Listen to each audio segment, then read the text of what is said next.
A história não começa com tiros ou com o cheiro de pólvora, mas o homem sentado no SUV preto, estacionado do lado de fora do restaurante de telhado de zinco em Copper Bend, já conhecia os dois há mais tempo do que qualquer um gostaria de admitir. Ela começa com uma tarde de outono no Tennessee, o tipo de tarde que chega sem aviso, depois de uma longa sequência de semanas tensas. A luz dourada do sol paira densa sobre os pastos, e o ar carrega o cheiro de madeira de carvalho, misturado com um leve fio de fumaça vindo de uma destilaria distante. Isso faz com que cada respiração se torne mais lenta, como se o próprio tempo estivesse cansado e quisesse descansar. Reed Lawson, de 36 anos, tinha uma estrutura imponente, tão grande que a porta do carro precisou se abrir por completo. Ele saiu, e seus olhos cinzentos e frios varreram todo o estacionamento antes que ele tirasse os óculos de sol. Era o hábito de um homem que sempre contava as saídas antes de se permitir sentar em qualquer lugar. Ele era o tipo de homem para quem as pessoas abriam caminho, mesmo sem entender o porquê. O tipo de homem cujo silêncio pesava mais do que a ameaça de qualquer outro. Mas no momento em que sua filha de 5 anos, com uma nuvem de cachos escuros, saltou do banco de trás e correu direto para os degraus do restaurante para se sentar e entrevistar um gato de rua, todo aquele perigo se dissipou como a névoa da manhã tocada pela luz do sol. Gatinho, onde é sua casa? O gatinho tem um papai? O papai do gatinho também chega tarde em casa muitas vezes? Jolie Lawson perguntou com perfeita seriedade, inclinando a cabeça enquanto esperava. Depois, ela assentiu para si mesma, como se já tivesse ouvido a resposta. O meu papai também, mas o meu papai sempre volta para casa. Ao lado dela, seu irmão gêmeo, Cash, de 5 anos, mas com os mesmos olhos cinzentos e prematuramente velhos de seu pai, sentou-se encostado na parede. Ele tinha um livro de astronomia gasto no colo e olhou por cima da página, dizendo secamente: "Gatos de rua não têm casa, Jolie. Eles seguem a comida." "Errado! Esta gata escolheu ficar aqui porque ela gosta de mim." O menino não discutiu porque sabia que não venceria. Assim como ele sabia que o livro que segurava era o único que a mãe deles havia comprado antes de morrer, e ele não conseguia se lembrar do rosto dela, apenas do seu cheiro. E assim como ele sabia que seu pai deixava a luz do corredor acesa todas as noites para ele, embora nenhum dos dois jamais falasse sobre o fato de ele ter medo do escuro. Além dos limites daquela pequena cidade, um sedã escuro estava parado há 2 dias, paciente como um caçador, esperando o momento exato para estilhaçar tudo o que estava prestes a começar. Mas aquela tarde em Copper Bend ainda não sabia de nada disso. Aquela tarde só conhecia a luz do sol, o cheiro de madeira de carvalho, o miado suave de um gato de rua sob os degraus e uma menina de 5 anos beijando a cabeça de uma abóbora de plástico. Porque a senhorita Laranja também precisa de amor. Se esta história te deixou curioso para saber o que acontece a seguir, clique em gostei para eu saber que você está aqui. Compartilhe este vídeo com alguém que precisa ouvir que até a escuridão tem uma saída. E se você ainda não se inscreveu no canal, agora é a hora, porque o próximo capítulo vai doer mais, vai brilhar mais intensamente, e eu não quero que você perca. A casa ficava bem afastada da estrada de terra vermelha. Estava escondida atrás de uma fileira de carvalhos antigos, cujas folhas de outono já tinham a cor de cobre envelhecido. E por fora, parecia grande o suficiente para abrigar uma família numerosa. No entanto, por dentro, carregava aquele vazio particular que só um lar sem o toque de uma mulher pode ter. Não havia cortinas coloridas, nem vaso de flores no parapeito da janela, nem vestígio de perfume flutuando pelos corredores. Havia apenas móveis esparsos e impecavelmente limpos, e o cheiro familiar de madeira de carvalho misturado com o sabão sem perfume que Reed usava para tudo, desde o chão até suas próprias mãos. Mas esta noite, quando os 3 entraram pela porta com sacolas de compras balançando no braço poderoso de Reed, a cozinha começou a ganhar vida à sua maneira. Jolie subiu no banquinho perto do fogão, ainda segurando a senhorita Laranja contra o peito. Depois, ela a colocou com grande cerimônia no balcão, como uma convidada de honra. Então anunciou que ficaria encarregada de mexer o molho de tomate, porque a senhorita Laranja gosta mais de molho de tomate do que de molho branco. Cash já tinha ido lavar os vegetais em água corrente sem que ninguém lhe dissesse. Suas mãozinhas viravam cada folha de alface com uma estranha e cuidadosa seriedade. De vez em quando, ele lançava um olhar para a panela de macarrão fervendo no fogão, com o tipo de inspeção vigilante que não deveria pertencer a uma criança de 5 anos. Reed estava no meio de tudo, tão alto que quase tocava o ventilador de teto, fatiando cebolas enquanto mantinha as duas crianças à vista. Sua mão segurava a faca de cozinha com a mesma precisão instintiva de um homem acostumado a manusear coisas muito mais afiadas. O jantar se desenrolou na longa mesa de madeira, onde apenas 3 lugares eram usados. Jolie sentou-se na cabeceira porque se nomeou presidente da refeição. No meio de sua tigela de macarrão, ela pousou o garfo, ergueu seus olhos grandes e sérios e começou a recontar toda a história de vida do Sr. Bigodes. Era uma versão épica que só a imaginação de uma criança de 5 anos poderia construir. O Sr. Bigode, segundo Jolie, não era um gato de rua comum, mas um gato guerreiro. Ele uma vez defendeu toda a cidade de Copper Bend de ratos gigantes, foi ferido na batalha final e por isso era tão magro. E ele escolheu viver sob os degraus da frente do restaurante porque era o único lugar onde o sol permanecia quente o suficiente para curar seus ferimentos. Cash parou de comer, olhou para a irmã com aqueles olhos inexpressivos e disse: "Esse gato é uma gata, Jolie." Mas Jolie balançou a cabeça com tanta força que seus cachos escuros voaram descontroladamente ao redor de seu rosto. "O senhor Bigodes é um senhor. Eu já decidi e ele gosta de molho de tomate." Reed ficou ali ouvindo sem interromper, apenas girando lentamente o garfo na mão. O canto de sua boca se ergueu da maneira que ele só permitia dentro desta casa, entre estas duas crianças, atrás de portas que já haviam sido trancadas. Quando a louça foi lavada, a noite já havia caído completamente. A escuridão densa do Tennessee pressionava contra cada janela sem cortinas, trazendo consigo o primeiro sopro frio do início do outono e o som constante dos grilos além do pasto. Reed carregou Jolie escada acima porque ela se recusou a andar. Seus braços estavam em volta do pescoço do pai, suas pernas em volta de seu quadril. A senhorita laranja estava aninhada sob um braço. Cash subiu as escadas sozinho, uma mão no corrimão, a outra segurando o livro de astronomia gasto, como fazia todas as noites. Os quartos das crianças ficavam lado a lado, com a porta de comunicação deixada aberta, porque Jolie não dormia a menos que pudesse ouvir seu irmão respirando. Reed deitou Jolie na cama, puxou o cobertor até o queixo dela, aninhou a senhorita laranja em seus braços. Depois, sentou-se na beirada do colchão e a estrutura de madeira rangeu sob seu peso. Ele não contava contos de fadas de um livro porque não havia nenhum na casa. Em vez disso, ele inventou uma história sobre um gato guerreiro chamado Sr. Bigodes, que foi em busca da estrela mais brilhante do céu para trazê-la de volta para a menina mais corajosa da cidade. Sua voz foi ficando mais baixa e lenta, mergulhando no ritmo de uma canção de ninar que não era realmente uma canção. Era apenas uma sequência de notas baixas e constantes, vibrando em seu peito maciço e movendo-se pelo pequeno quarto como o vento noturno, deslizando pelas frestas. Jolie fechou os olhos antes que o Sr. Bigodes encontrasse a estrela. Seus lábios ainda estavam levemente curvados, sua mão envolta na senhorita laranja. Sua respiração pequena, uniforme e suave.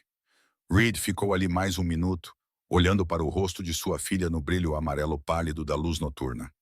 Então ele se levantou e entrou no quarto de Cash. O menino estava deitado de lado, o livro de astronomia gasto repousando de cabeça para baixo em seu peito como uma armadura. Seus olhos estavam abertos, mas já distantes, em algum lugar que Reed não conseguia alcançar. Reed sentou-se e puxou o cobertor para cima. Houve silêncio por um tempo. Então Cash falou. Sua voz era tão pequena que quase não parecia uma fala, mais como um pensamento que escapou para o ar. "Pai, você sente falta da mamãe?" Reed não respondeu imediatamente. Sua mão repousava sobre o livro no peito de seu filho. Ele sentia a capa amolecida por tantas noites sendo segurada. E ele sabia que dentro daquele livro ainda havia algum vestígio de um cheiro que Cash não conseguia nomear, mas que nunca esqueceria. A última coisa persistente deixada para trás pela mulher, que não viveu o suficiente para ver seus filhos abrirem os olhos pela primeira vez. "Todos os dias, filho." Cash ficou quieto por mais um tempo, depois disse, ainda olhando para o teto. Eu não me lembro do rosto da mamãe, mas me lembro do cheiro dela. Aquilo atingiu Reed com mais força do que qualquer golpe que ele já havia recebido em sua vida, porque veio de uma criança de 5 anos agarrada ao único livro que sua mãe conseguiu comprar. Uma criança que não chorava, não pedia nada. Apenas ficava ali, lembrando de um cheiro que não conseguia explicar de uma forma que qualquer outra pessoa entendesse. Reed se inclinou e beijou a testa de seu filho. Vá dormir, filho. Cash fechou os olhos, mas suas mãos ainda seguravam o livro. E Reed sabia que o menino o manteria em seus braços até amanhã, como fazia todas as noites. Ele foi para o corredor, parou ao lado do interruptor de luz e o acendeu. Não porque precisasse da luz, mas porque Cash tinha medo do escuro. Embora o menino nunca tivesse dito isso em voz alta, e Reed nunca tivesse perguntado. No entanto, todas as noites a luz ficava acesa e todas as manhãs Cash acordava seguro. E era assim que pai e filho diziam "eu sei" e "obrigado", sem nunca precisarem abrir a boca. Reed ficou no topo da escada por mais alguns segundos, depois que a respiração constante de Cash se misturou com a de Jolie do outro lado da parede.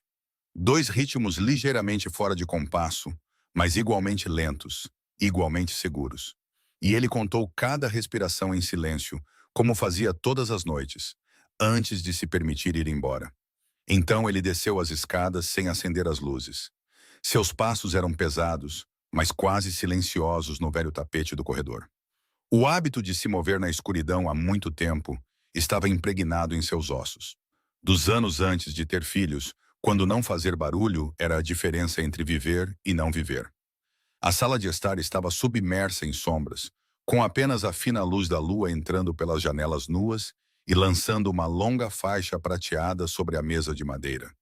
E naquela mesa havia 2 copos de leite não lavados, um com a marca pálida da boca pequena de Jolie ainda na borda, o outro esvaziado de forma limpa e arrumada por Cash. Reed se sentou no sofá em frente a eles, sem se encostar.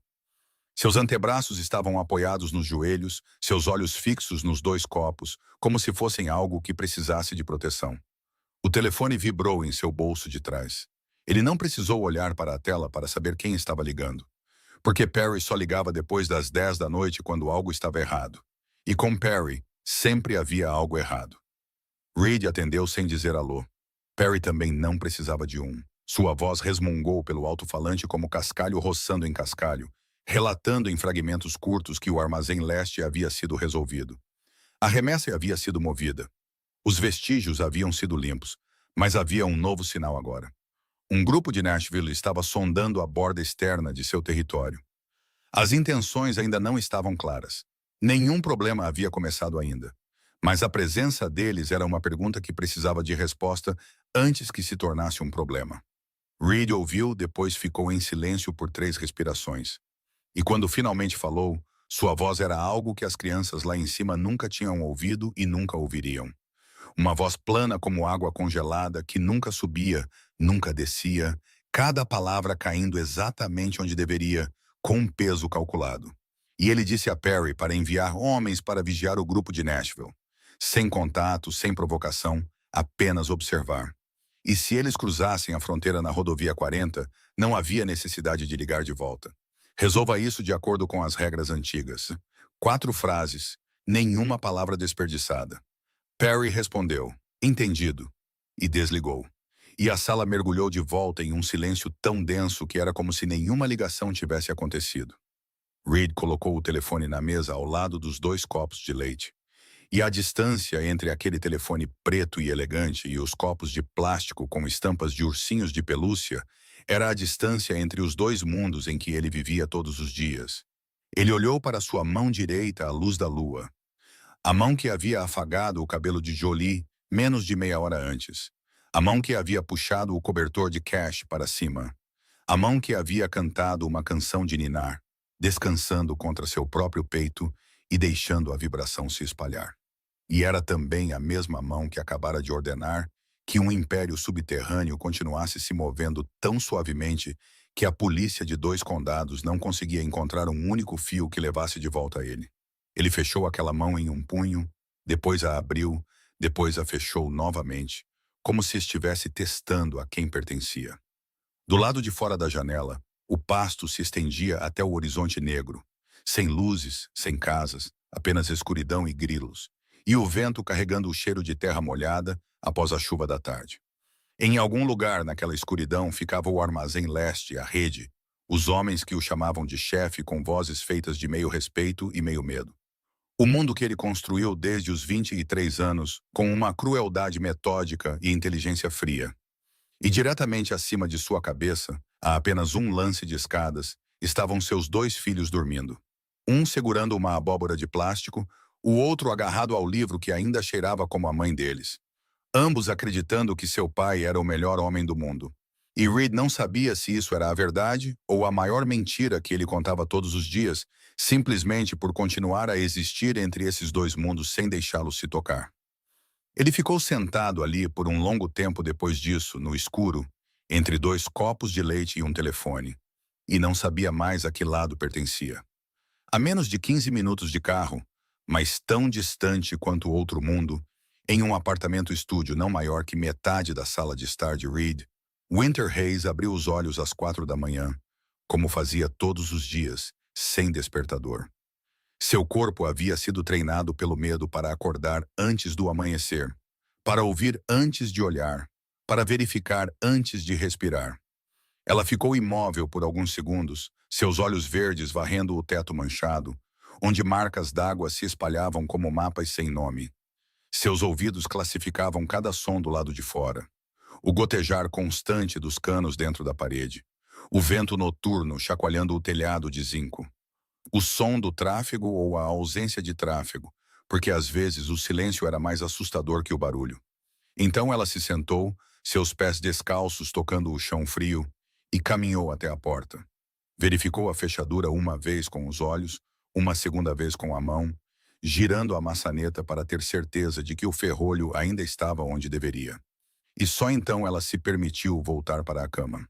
Sua mão direita se moveu sem pensar para a pulseira de borracha roxa em seu pulso esquerdo, girando-a uma, depois duas vezes. Era um hábito que havia substituído a oração todas as manhãs. Porque aquela pulseira pertencia a Bryn, sua filha, de 3 anos, cabelos castanhos macios como seda, olhos exatamente como os de sua mãe. E Winter não a via há 4 meses. Aquela última manhã ainda estava congelada em sua memória mais claramente do que qualquer outra coisa. Bryn, sentada na cadeira alta na cozinha, seus dedinhos pegando mirtilos da tigela. Mas em vez de colocá-los na própria boca, ela os levou aos lábios de sua mãe. Mamãe, come. Mamãe, você está muito magra. Sua voz de 3 anos disse isso tão casualmente como se estivesse falando sobre o tempo. E Winter mordeu o mirtilo com lágrimas escorrendo pelo queixo. Porque sua filha não deveria saber a palavra magra naquela idade. Não deveria estar se preocupando com a mãe naquela idade. Não deveria olhar para a mãe com olhos mais velhos que seus anos em idade alguma. Então tudo desmoronou mais rápido do que ela podia entender. A audiência no tribunal onde seu advogado nem apareceu. O juiz lendo a sentença com a mesma voz monótona que alguém usaria para ler um menu. A mão do policial, gentil, mas firme, enquanto desprendia os dedos de Bryn dos seus. A mamãe vai voltar, ela havia dito. E Bryn acreditou nela, e ela ainda não havia conseguido voltar. Winter lavou o rosto com água fria, vestiu um jeans velho e um suéter largo que escondia o hematoma em seu braço que não havia sarado antes que um mais novo tomasse seu lugar. Depois, caminhou 10 minutos até o May's Griddle, enquanto ainda estava escuro. Destrancou o restaurante com a chave que May lhe dera, acendeu as luzes, acendeu o fogão e começou o turno da manhã como sempre fazia. Suas mãos carregavam pratos, serviam café, limpavam mesas. A pele estava rachada por causa do sabão industrial do outro restaurante onde ela trabalhava no turno da noite. Suas unhas eram cortadas tão curtas que quase chegavam à carne viva. Toda vez que um homem passava atrás dela, seus ombros se enrijeciam por instinto, tão rapidamente que os clientes nunca percebiam. Mas May, May, atrás do balcão da cozinha, sempre percebia, olhando por cima sem dizer uma palavra, apenas lembrando. Mas sempre que Winter colocava um prato de panquecas na frente de uma menina sentada com a mãe, suas mãos se tornavam tão gentis que quase não tocavam no prato, como se estivesse depositando algo sagrado. e seus olhos permaneciam na criança um momento a mais do que deveriam, tempo suficiente para que pudesse parecer estranho se aquele olhar não carregasse uma dor tão inconfundível. Perto do final do turno, o velho conhecido na cabine do canto, que pedia café preto todos os dias, terminou sua refeição e deixou a gorjeta debaixo do prato com um pequeno bilhete dobrado ao meio. Winter limpou a mesa, abriu e encontrou uma caligrafia trêmula rabiscada no papel. Você tem um sorriso lindo. Não o esconda. Ela ficou no meio do restaurante segurando o bilhete e depois o guardou cuidadosamente no bolso do avental, da maneira como alguém guardaria uma carta de amor. May saiu, uma mão no quadril, sua voz dura, mas seus olhos suaves, e disse que neste fim de semana Winter estaria de folga com pagamento. Não era uma sugestão, mas uma ordem, que o festival de outono de Copper Bend precisava de voluntários na barraca infantil de pintura de estatuetas. Você é boa com crianças. Vá ajudar por algumas horas. Chame de trabalho se suas mãos coçam quando estão ociosas. Winter recusou porque lugares lotados a deixavam desconfortável. Mas May era o tipo de mulher para quem a recusa significava apenas ainda não concordou. Naquela noite, voltando para casa, Winter notou o carro desconhecido estacionado em frente ao seu estúdio, no mesmo lugar pelo segundo dia consecutivo. Talvez fosse apenas um viajante de passagem. Talvez não. Sua mão tremeu ao girar a chave. E depois de trancar a porta, ela se ajoelhou e puxou a caixa de papelão de debaixo da cama. Dentro estava toda a sua vida reduzida a 3 coisas: $200, uma pequena faca dobrável e uma fotografia de Bryn sorrindo largamente com um ursinho de pelúcia nos braços. Um kit de sobrevivência nascido do puro instinto. 3 coisas que ela havia arrumado com cuidado, como um kit de sobrevivência. Ninguém nunca a ensinou a fazer as malas. Mas o instinto a ensinou mesmo assim, porque pessoas levadas ao limite aprendem sozinhas o que precisam. Ela verificou cada item, empurrou a caixa de volta para a escuridão sob a cama, depois deitou-se de costas, olhando para o teto. Seus dedos giravam a pulseira de borracha roxa em seu pulso, e ela se perguntou na escuridão úmida de Copper Bend se haveria algum lugar no mundo onde ela pudesse parar sem ter que correr mais. A primeira luz da manhã de domingo nem tinha alcançado o parapeito da janela quando Jolie já era um foguete, lançando-se direto de seu quarto para o de seu pai. Seus pezinhos pisoteavam o cobertor, os travesseiros e o estômago de Reed com um peso que era quase nada, mas com energia suficiente para acordar todo o condado, se este condado tivesse mais de uma casa. Papai, acorda. O festival não vai esperar por nós. A senhorita Laranja quer ir agora mesmo. Ela gritou, seus cachos escuros espetados em todas as direções, como um ninho de pássaro após uma noite de agitação excitada. Ela ainda segurava a senhorita Laranja, a abóbora de plástico agora usando uma pequena meia sobre o caule, porque a senhorita Laranja sente frio à noite. Reed abriu os olhos. Seu primeiro instinto foi varrer o quarto e verificar se tudo estava seguro. Seu segundo instinto só então foi olhar para sua filha. E quando esses 2 instintos se sobrepuseram, ele percebeu que vivia assim há muito tempo. Meio pai e meio soldado, nunca desligando completamente nenhum dos 2. Ele pegou Jolie e a puxou para a cama, fazendo cócegas em sua barriga, até que sua risada brilhante ecoou por todo o segundo andar. Então, ele a ergueu em seu ombro e a levou para o corredor. Cash já estava sentado à mesa da cozinha lá embaixo há quem sabe quanto tempo. Sua tigela de cereal estava quase terminada. Seu livro de astronomia estava ao seu lado, e o menino olhava para o nada com os olhos focados de alguém fazendo cálculos. Eu já calculei, disse Cash, quando Reed e Jolie apareceram, sua voz calma como se estivesse dando um relatório. Se chegarmos lá às 9 horas e cada jogo levar cerca de 8 minutos, podemos fazer muita coisa antes de escurecer. Jolie, ainda empoleirada no ombro do pai, inclinou-se tanto para a frente que seu cabelo emaranhado soprou no rosto de Reed e declarou, eu não preciso calcular, eu preciso brincar. Com a voz firme de alguém que viveu 5 anos neste mundo e nunca duvidou de nenhuma decisão que já tomou. Reed sentou Jolie em sua cadeira, serviu o leite, torrou o pão e o café da manhã transcorreu rapidamente. Jolie enfiou a senhorita Laranja em sua mochila rosa, mas deixou o caule da abóbora para fora para que a senhorita laranja possa respirar. Enquanto isso, Cash verificava sua própria mochila uma última vez. Dentro estavam seu livro, uma garrafa de água e um lenço cuidadosamente dobrado, porque ele odiava ter as mãos pegajosas. Quando Jolie fechou o zíper, o caule da abóbora de plástico ficou preso e ela gritou: Cash, você machucou a senhorita laranja. Mesmo que Cash estivesse a quase 2 metros de distância e não tivesse tocado em nada. Cash olhou para a irmã, olhou para a abóbora, olhou de volta para a irmã e então disse com a voz mais monótona que conseguiu: Desculpe, senhorita laranja. Não porque ele acreditasse que a abóbora tinha sentimentos, mas porque sabia que pedir desculpas deixaria Jolie feliz. E fazer Jolie feliz era uma das pouquíssimas coisas neste mundo que ele considerava que valia a pena fazer sem precisar de nenhuma razão lógica para isso. Com as botas amarradas e as mochilas nas costas, os três saíram para o quintal, onde o SUV preto já esperava. Perry estava ao volante, a janela meio aberta, sua cabeça raspada brilhando sob a luz do sol da manhã. Seu rosto estava áspero como sempre, mas uma mão segurava uma xícara de café com estampa de gatos.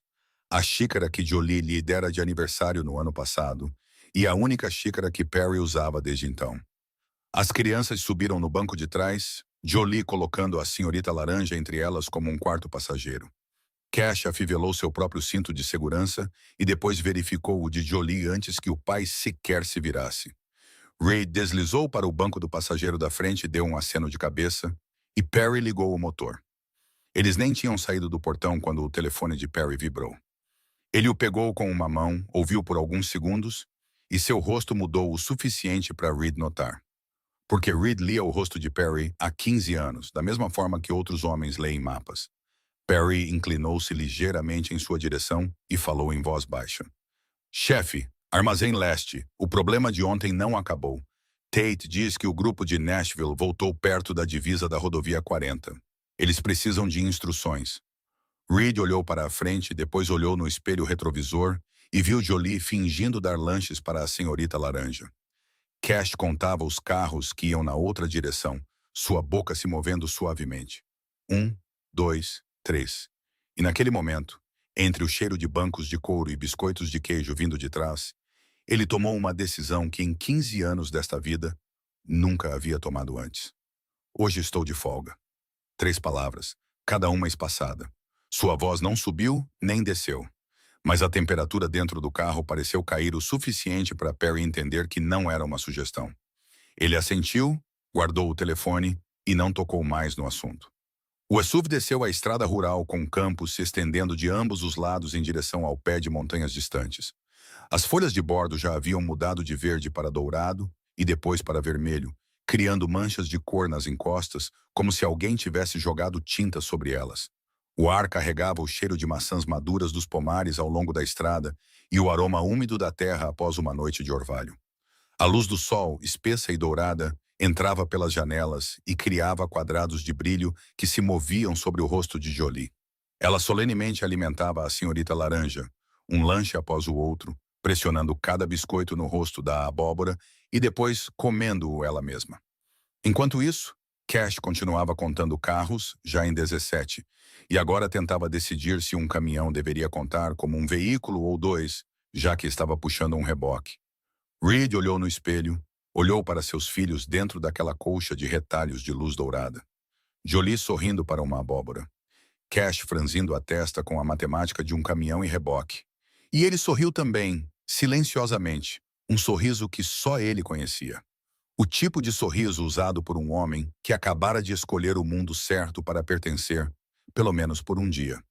A feira de boas-vindas de Copper Bend se abriu diante deles como outro mundo no momento em que o SUV preto entrou no estacionamento de cascalho.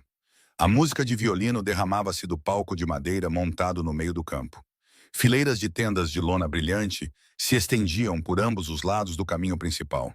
Cordões de bandeirinhas triangulares tremulavam ao vento, que carregava o cheiro de bolos de milho assado, maçãs caramelizadas, feno seco e açúcar queimado.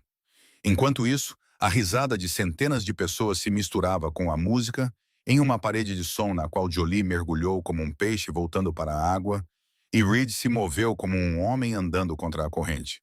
Ele varreu os olhos pelo estacionamento antes de sair do veículo, contando as saídas, contando as câmeras, contando a distância até a cerca. O hábito que ele não conseguia desligar. E só então ele abriu as portas para as crianças. Jolie saltou, sua mochila rosa balançando nas costas com o caule da senhorita laranja saindo do topo. E ela agarrou a mão de Perry e correu direto para a multidão antes que alguém pudesse dizer uma palavra. Tio Perry, algodão doce, rosa, agora mesmo. Perry, com 1,85 m, careca, com um rosto áspero que fazia os oponentes pensarem duas vezes, agora estava sendo arrastado por uma menina de 5 anos com nada além de seu dedinho, como se ela estivesse conduzindo gado. E ele se deixou ser conduzido sem a menor resistência, porque era Jolie. E Jolie era a única ordem que ele sempre seguia sem precisar da aprovação de Reed. Cash caminhava ao lado do pai, seus passos e até seus olhos examinando a multidão com o tipo de vigilância que nenhuma criança de 5 anos deveria possuir. Mas o filho de Reed Lawson possuía, e o menino permaneceu quieto, absorvendo tudo como se estivesse coletando dados. Não muito longe, na barraca de pintura de estatuetas sob os bétulas no final do caminho, Winter Hayes havia chegado cedo. Seu cabelo castanho escuro estava amarrado baixo, seu suéter oversized ainda vestido, embora o tempo não estivesse tão frio. E ela estava agachada na altura dos olhos de um menino de cerca de 4 anos, um pincel na mão, sua voz suave como o vento. Que cor você quer pintar este cavalo? A criança apontou para o pote de tinta vermelha, e Winter sorriu, guiando sua mãozinha ao redor do pincel. E naquele momento, seus ombros caíram alguns centímetros, da maneira que os ombros de uma pessoa só caem quando ela está em um lugar ao qual pertence. De volta à multidão, Jolie já havia retornado carregando uma nuvem rosa de algodão doce quase da metade de seu próprio tamanho. Perry estava atrás dela, segurando um segundo de reserva e um terceiro já meio comido porque ele precisou testá-lo primeiro por segurança. Enquanto Cash tentava seriamente calcular com qual jogo eles deveriam começar, do lado esquerdo, um homem de meia-idade com uma camisa xadrez, rindo com sua esposa, de repente virou a cabeça e deixou seu olhar passar por Reed. E tudo em seu rosto mudou em uma fração de segundo. O sorriso congelou, a cor sumiu um pouco de sua pele, sua mão apertou o pulso da esposa antes de puxá-la em outra direção sem explicação. Seus passos estavam mais rápidos que o normal, sua cabeça mais baixa do que o necessário. Ninguém mais na multidão percebeu. Jolie estava muito ocupada comendo algodão doce. Perry estava examinando o perímetro, mas Cash viu. O menino olhou para o homem se afastando, olhou de volta para o pai, olhou mais uma vez para o espaço vazio onde o homem acabara de estar, e sua mão apertou a alça da mochila, suas costas ficando um pouco mais retas. Mas ele não perguntou, porque Cash era o tipo de criança que primeiro lembrava e depois perguntava, ou nunca perguntava, e encontrava a resposta sozinho. Reed colocou a mão na cabeça do filho, leve e quente, e não disse nada. Mas seus dedos afagaram o cabelo de Cash uma vez. E foi assim que ele disse, está tudo bem, sem abrir a boca. No palco de madeira, o apresentador Hank apareceu, alto e magro, com um sorriso tão largo que quase tocava as 2 orelhas. O microfone em sua mão estalou com o som familiar dos alto-falantes ao ar livre, e sua voz ecoou pelo campo enquanto ele anunciava o evento principal da feira deste ano. Pessoal, aqui está a Corrida do Laço de Ferro, uma competição para um homem e uma mulher. Vocês dois terão seus pulsos amarrados com uma tira de couro e enfrentarão a pista de obstáculos mais selvagem que esta feira já construiu. Se a tira quebrar ou for retirada, vocês estão fora. Ambos os corredores têm que cruzar a linha de chegada exatamente ao mesmo tempo, e os vencedores levam para casa um prêmio que vale a pena ganhar. A multidão rugiu. Casais começaram a sussurrar e a se cutucar. E Reed ficou ali, observando o fluxo de pessoas se mover em direção à mesa de inscrição, até que seus olhos pousaram em um jovem casal se inscrevendo. A esposa ria, o braço em volta da cintura do marido, a cabeça inclinada contra o ombro dele. E a cena era tão comum que ninguém além de Reed sentiu a dor dela. Porque era a mesma, cruelmente a mesma, maneira como sua esposa uma vez se inclinou contra ele naquele mesmo lugar, 5 anos antes. A mão dela repousava na curva cheia de sua barriga grávida, sua voz suave no vento da tarde. Nós os traremos aqui todos os anos. E ele havia assentido. Ele havia prometido. E ela não viveu o suficiente para que ele cumprisse essa promessa nem uma vez. A mandíbula de Reed se contraiu. O músculo em sua têmpora se destacou sob a pele. Seus olhos escureceram de uma forma que apenas duas pessoas no mundo sabiam notar. Uma era Perry, que já recuava meio passo para lhe dar espaço sem que lhe dissessem. E a outra era Cash, parado ao lado do pai em silêncio, ainda segurando a alça da mochila. Seus pequenos olhos se ergueram para o rosto do pai, com a compreensão sem palavras de uma criança que cresceu sem mãe e aprendeu a ler a dor do pai antes de aprender a ler palavras. Jolie avistou a barraca de pintura de estatuetas antes que alguém tivesse a chance de apontá-la para ela. Seus olhos redondos e escuros se fixaram nas fileiras de figuras de gesso branco alinhadas na longa mesa de madeira sob os bétulas. E ela disparou em direção a ela tão rápido que Perry, ainda segurando seu segundo palito de algodão doce, não teve como alcançá-la sem causar um acidente envolvendo pelo menos 3 espectadores inocentes. Ela parou de repente em frente à mesa, seus olhos varrendo cavalos, estrelas, abóboras, e então se fixando em uma estatueta de gato branco enrolado com a cauda em volta das patas. E seu grito cortou a música de violino que vinha do palco. Senhor Bigodes, versão branca. Papai, o Senhor Bigodes tem um irmão gêmeo. Então, sem esperar permissão de ninguém, Jolie subiu no longo banco de madeira, acomodou-se bem ao lado da mulher de cabelos castanhos que estava ajoelhada ajudando o menino a pintar, e começou a falar como se os dois se conhecessem de outra vida. Winter se virou e se viu olhando para uma menina com uma nuvem de cachos escuros, bochechas rosadas de sol e excitação, segurando a estátua de gato branco na mesa com toda a cerimônia de alguém que deposita um prêmio. E aqueles olhos negros e largos olhavam diretamente para os dela com a confiança completa e inquestionável que só as crianças dão a estranhos. Moça, eu quero pintar este gatinho de laranja porque ele se parece com o Senhor Bigodes, mas os olhos dele têm que ser azuis porque gatos de olhos azuis são gatos mágicos. Você sabia disso? Winter nem teve tempo de responder antes que Jolie se lançasse em toda a história em uma torrente sem fôlego que parecia nunca parar para respirar. Tudo sobre o Senhor Bigodes, o gato guerreiro que protegia a cidade e vivia sob os degraus do restaurante. Sobre a senhorita Laranja, a abóbora de plástico sentada em sua mochila, que precisava vir ao festival porque a senhorita Laranja também tem sentimentos.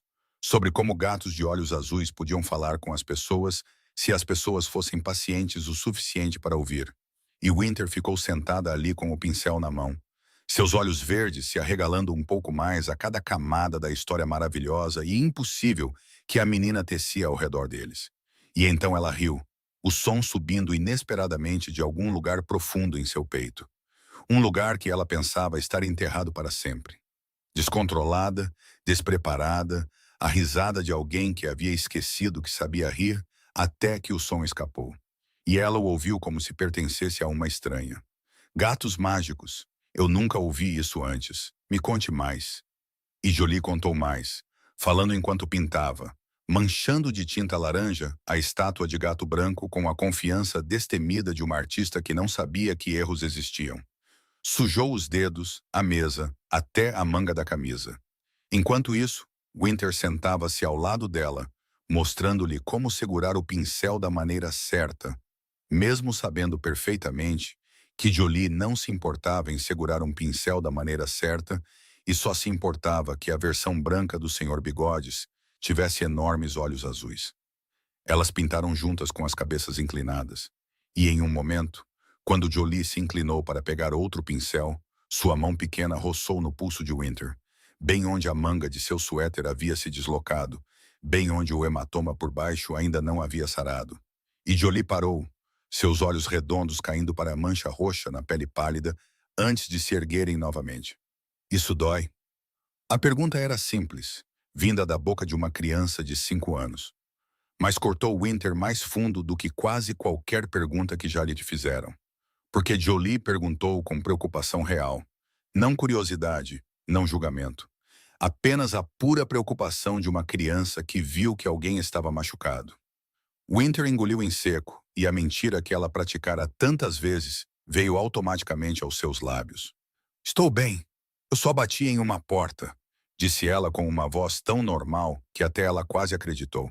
E Jolie assentiu e aceitou de uma vez, porque ela ainda vivia em um mundo onde os adultos não mentiam e as portas às vezes machucavam as pessoas sem motivo algum. Mas a 3 passos de distância, meio escondido atrás do canto da tenda, Cash ouviu cada palavra. Seus olhos, exatamente como os de seu pai, moveram-se do pulso da mulher estranha para o rosto dela enquanto ela dizia bati em uma porta. E ele não acreditou nela, porque Cash era uma criança que passara 5 anos observando o mundo por trás da capa de um livro. E ele sabia que hematomas em forma de dedos não se pareciam com hematomas de bater em uma porta, embora não devesse saber disso em sua idade. Mas o filho de Reed Lawson sabia muitas coisas que as crianças não deveriam saber. Winter voltou-se para a estatueta, e quando Jolie se inclinou sobre seu trabalho, concentrada em pintar os olhos do gato, seu cabelo escuro caindo sobre a nuca pálida e pequena, sua língua deslizando ligeiramente para um lado por excesso de concentração. Winter olhou para aquele pequeno pescoço e o mundo ao seu redor se turvou. Porque Bryn costumava se inclinar exatamente da mesma maneira quando desenhava. Costumava deixar a língua inclinar para a esquerda exatamente assim. Costumava ter aquele mesmo pescoço pequeno e frágil que Winter beijara todas as noites antes de deitar sua filha na cama. E agora ela não podia mais beijá-lo, não podia mais vê-lo, não podia nem saber se sua filhinha ainda colocava a língua para fora quando desenhava, ou se ela havia superado o hábito sem a mãe por perto para testemunhar. Os olhos de Winter se encheram, mas ela não chorou. Não aqui, não na frente do filho de outra pessoa. Ela apenas piscou 2 vezes, rápido, depois baixou a cabeça como se procurasse outro pincel, enquanto sua mão esquerda, sob a mesa, girava a pulseira de borracha roxa em seu pulso. 1, 2, 3 vezes. O hábito que havia tomado o lugar do choro, o lugar do grito, o lugar de tudo o que ela não tinha permissão para fazer em público. Porque pessoas que estão fugindo para salvar suas vidas não têm o direito de atrair atenção. Reed encontrou Jolie antes que sua preocupação tivesse a chance de se tornar pânico, porque ela estava fora de sua vista há exatamente 7 minutos. E para Reed Lawson, 7 minutos eram suficientes para todos os sistemas de alerta dentro dele mudarem de amarelo para vermelho. Mas quando ele chegou à barraca de pintura de estatuetas e viu sua filha sentada ao lado de uma estranha, suas cabeças inclinadas juntas sobre uma estatueta de gato manchada de tinta laranja. E Jolie estava rindo, rindo abertamente, sem nada contido, nada com medo. O tipo de risada que ela dava para ele, para Perry e para Cash, mas que nunca dera a nenhuma mulher, porque não havia nenhuma mulher perto o suficiente por tempo suficiente para merecê-la. Seus passos diminuíram e depois pararam completamente. Ele ficou a alguns passos de distância, seus ombros ainda tensos, mas seus olhos suavizando um pouco. E ele simplesmente ficou ali observando sua filha rir com uma estranha na confiança absoluta que só Jolie podia dar. E algo dentro de seu peito se apertou, não de dor, mas da percepção de que sua filhinha de 5 anos estava sentindo falta de algo. Algo que seu pai, por mais forte que fosse, nunca poderia substituir. Winter ergueu os olhos quando sentiu alguém parado por perto e o viu. Reed Lawson, alto o suficiente para que sua sombra se espalhasse por toda a barraca, exatamente como Jolie havia descrito. Quando meu papai fica aqui, ele bloqueia todo o sol. E a primeira coisa que Winter notou não foi sua altura ou sua silhueta imponente, ou o tipo de presença dura que poderia deixar uma pessoa com medo. Foram seus olhos, cinzentos, profundos, carregando a mesma intensidade dos olhos escuros de Jolie, a mesma maneira de olhar. Exceto que os olhos de Jolie se abriam para receber o mundo, enquanto os olhos deste homem escondiam o mundo por trás deles. E Winter reconheceu isso porque via a mesma coisa no espelho todas as manhãs. Reed deu um passo à frente, sua voz baixa, mas não fria. Jolie, você está incomodando a moça. Jolie ergueu a cabeça. Tinta laranja manchava sua bochecha. Eu não estou incomodando ela, papai. O nome dela é... Qual é o seu nome? Winter moveu os lábios e disse, Winter. E Jolie repetiu como se fosse a maior descoberta do dia. A senhorita Winter está me ensinando a pintar um gato mágico. E ela também gosta do Sr. Bigodes, papai. Reed olhou para Winter. Winter olhou para Reed, e por 2 segundos, nenhum deles disse nada. No entanto, seus olhos disseram muito. O tipo de silêncio que acontece entre duas pessoas que carregam feridas e reconhecem a dor uma da outra apenas pelo olhar. Cash apareceu por trás da barraca, com as mãos nos bolsos, aproximando-se com a calma de quem observou o suficiente, e agora estava pronto para agir. Ele olhou Winter de cima a baixo, rápido e preciso, depois falou com a voz mais monótona que conseguiu. Qual é a sua altura? Winter olhou para o menino de 5 anos que acabara de lhe fazer o que parecia uma pergunta de entrevista de emprego. Cerca de 1,65 m? Cash assentiu e continuou. Você pesa menos de 55 quilos? Você parece leve o suficiente para a proporção de velocidade. Reed interveio. Cash. Mas Cash o ignorou, porque uma vez que ele começava um processo de avaliação, quase nada no mundo poderia interrompê-lo, a menos que Jolie chorasse ou seu pai usasse sua verdadeira voz de comando. E Reed ainda não havia usado essa voz. A corrida do laço de ferro precisa de uma equipe masculina e feminina.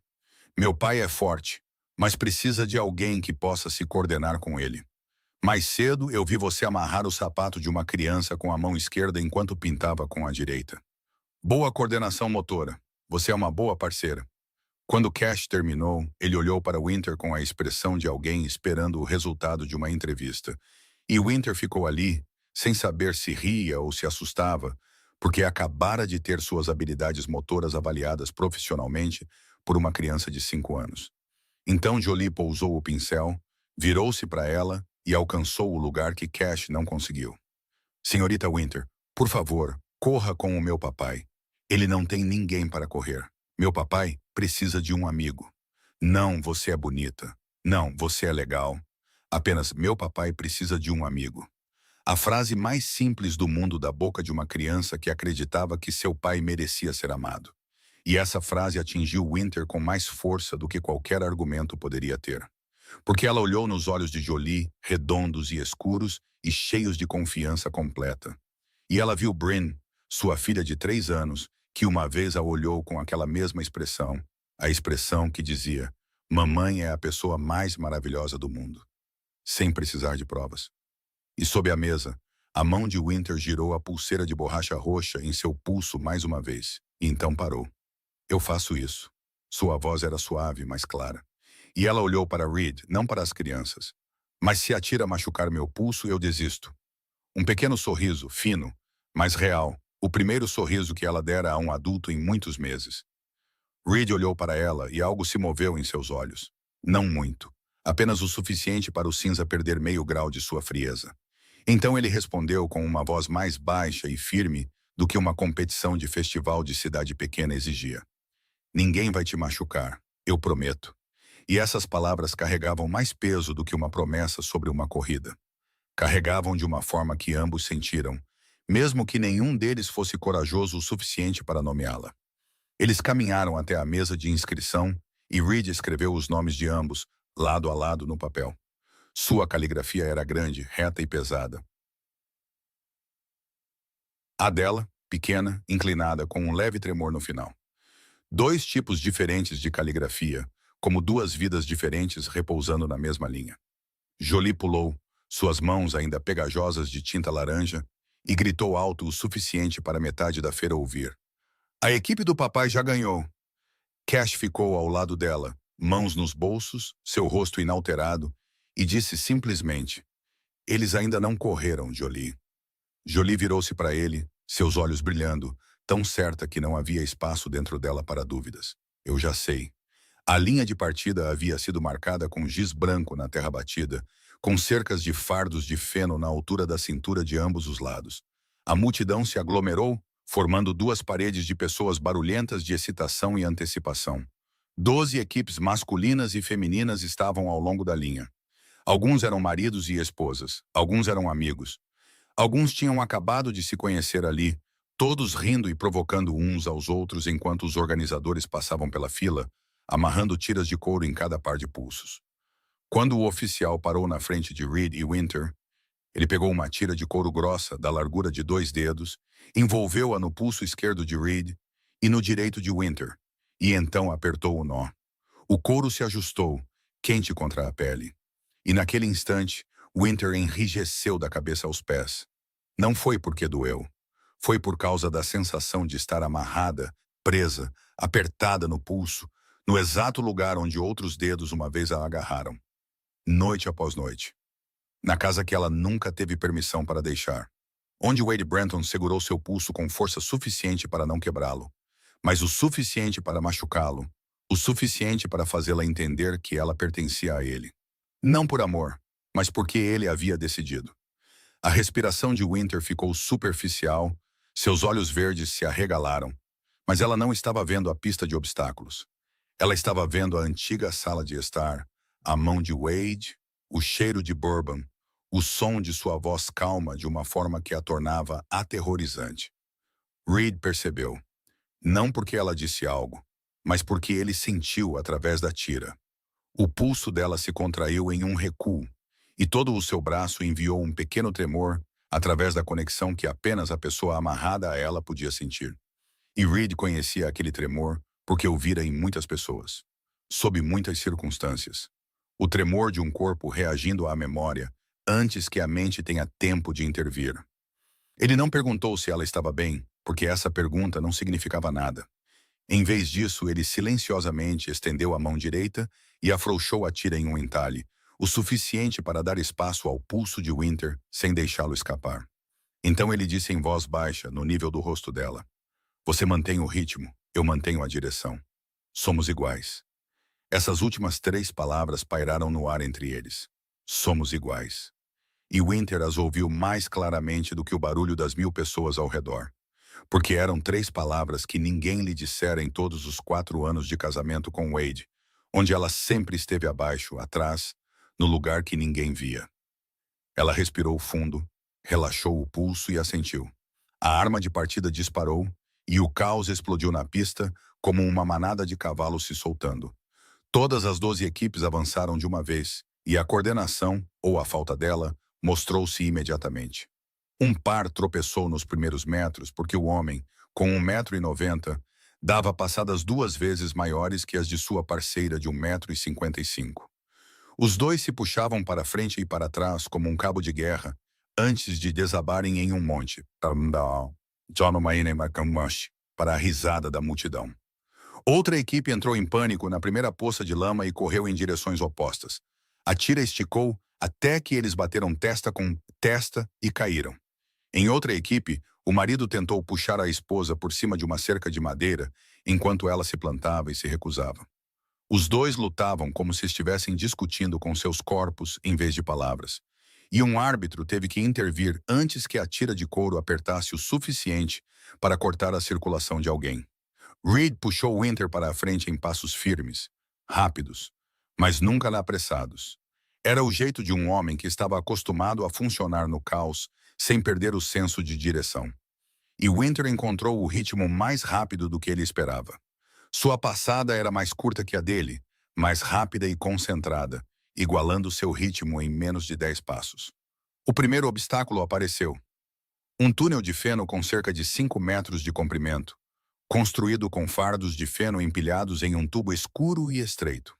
Era tão baixo e apertado que eles tiveram que se curvar quase até o chão para rastejar. Reed se abaixou e entrou primeiro.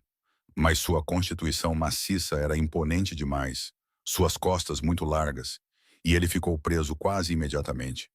O feno pressionava de ambos os lados como se tentasse engoli-lo, e a tira puxava Winter para dentro atrás dele. Ela entendeu na hora. Não entrou em pânico. Não esperou que ele resolvesse sozinho. Winter deslizou pelo espaço estreito ao lado de Reed, menor, mais magra, acostumada a se espremer por espaços apertados. E ela se moveu à frente dele, pegou a tira na mão e puxou levemente. Sua voz era calma e clara. Vire o ombro esquerdo primeiro. Inspire. Fique menor. Vá. Sua voz carregava aquele raro tipo de firmeza, encontrado apenas em alguém que viveu muito tempo improvisando em becos sem saída. Alguém que aprendeu a encontrar a saída quando todos os caminhos parecem bloqueados. Alguém que aprendeu a se guiar no escuro antes que qualquer um tenha tempo de acender a luz.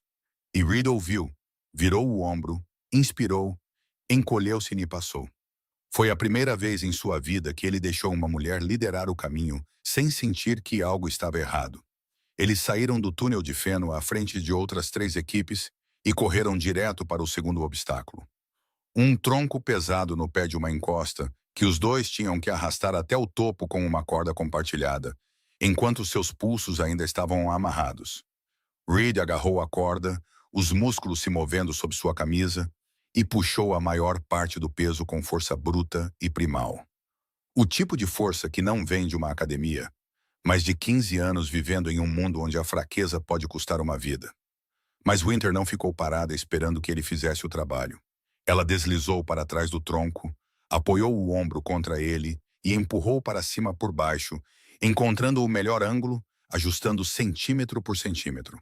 E os dois trabalharam juntos sem palavras, através da linguagem dos corpos, sabendo quando puxar, quando empurrar, quando pausar por meio segundo para que o outro pudesse ganhar impulso.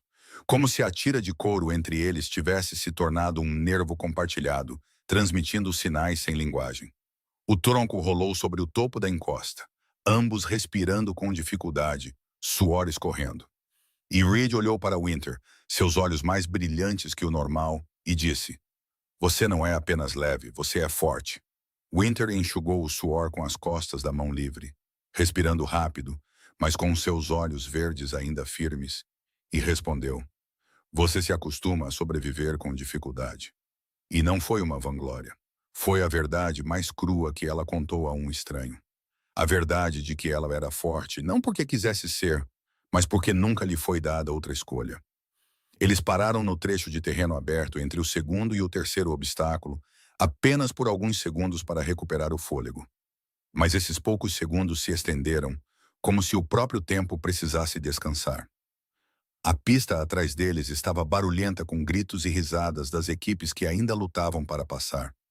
Mas onde os dois estavam, entre as altas paredes de fardos de feno, o vento passava, carregando o cheiro de grama molhada e terra recém-revolvida do pasto além da cerca. E o mundo se estreitou até que houvesse apenas o som de suas respirações e a tira de couro esticada entre seus pulsos.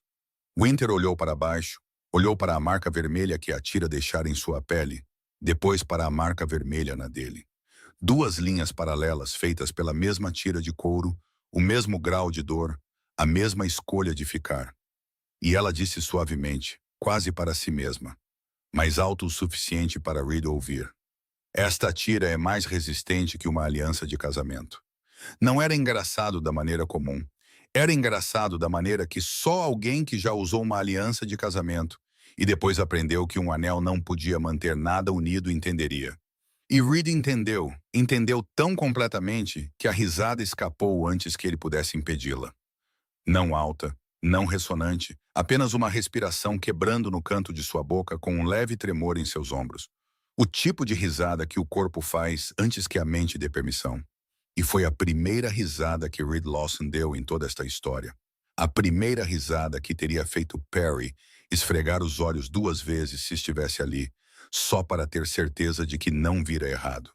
Winter ouviu aquela risada e se assustou, não porque fosse bonita, mas porque ela fora a causa.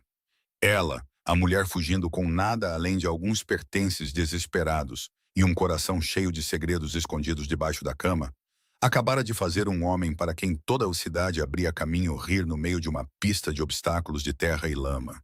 E Reed ficou surpreso consigo mesmo porque havia esquecido que ainda sabia rir.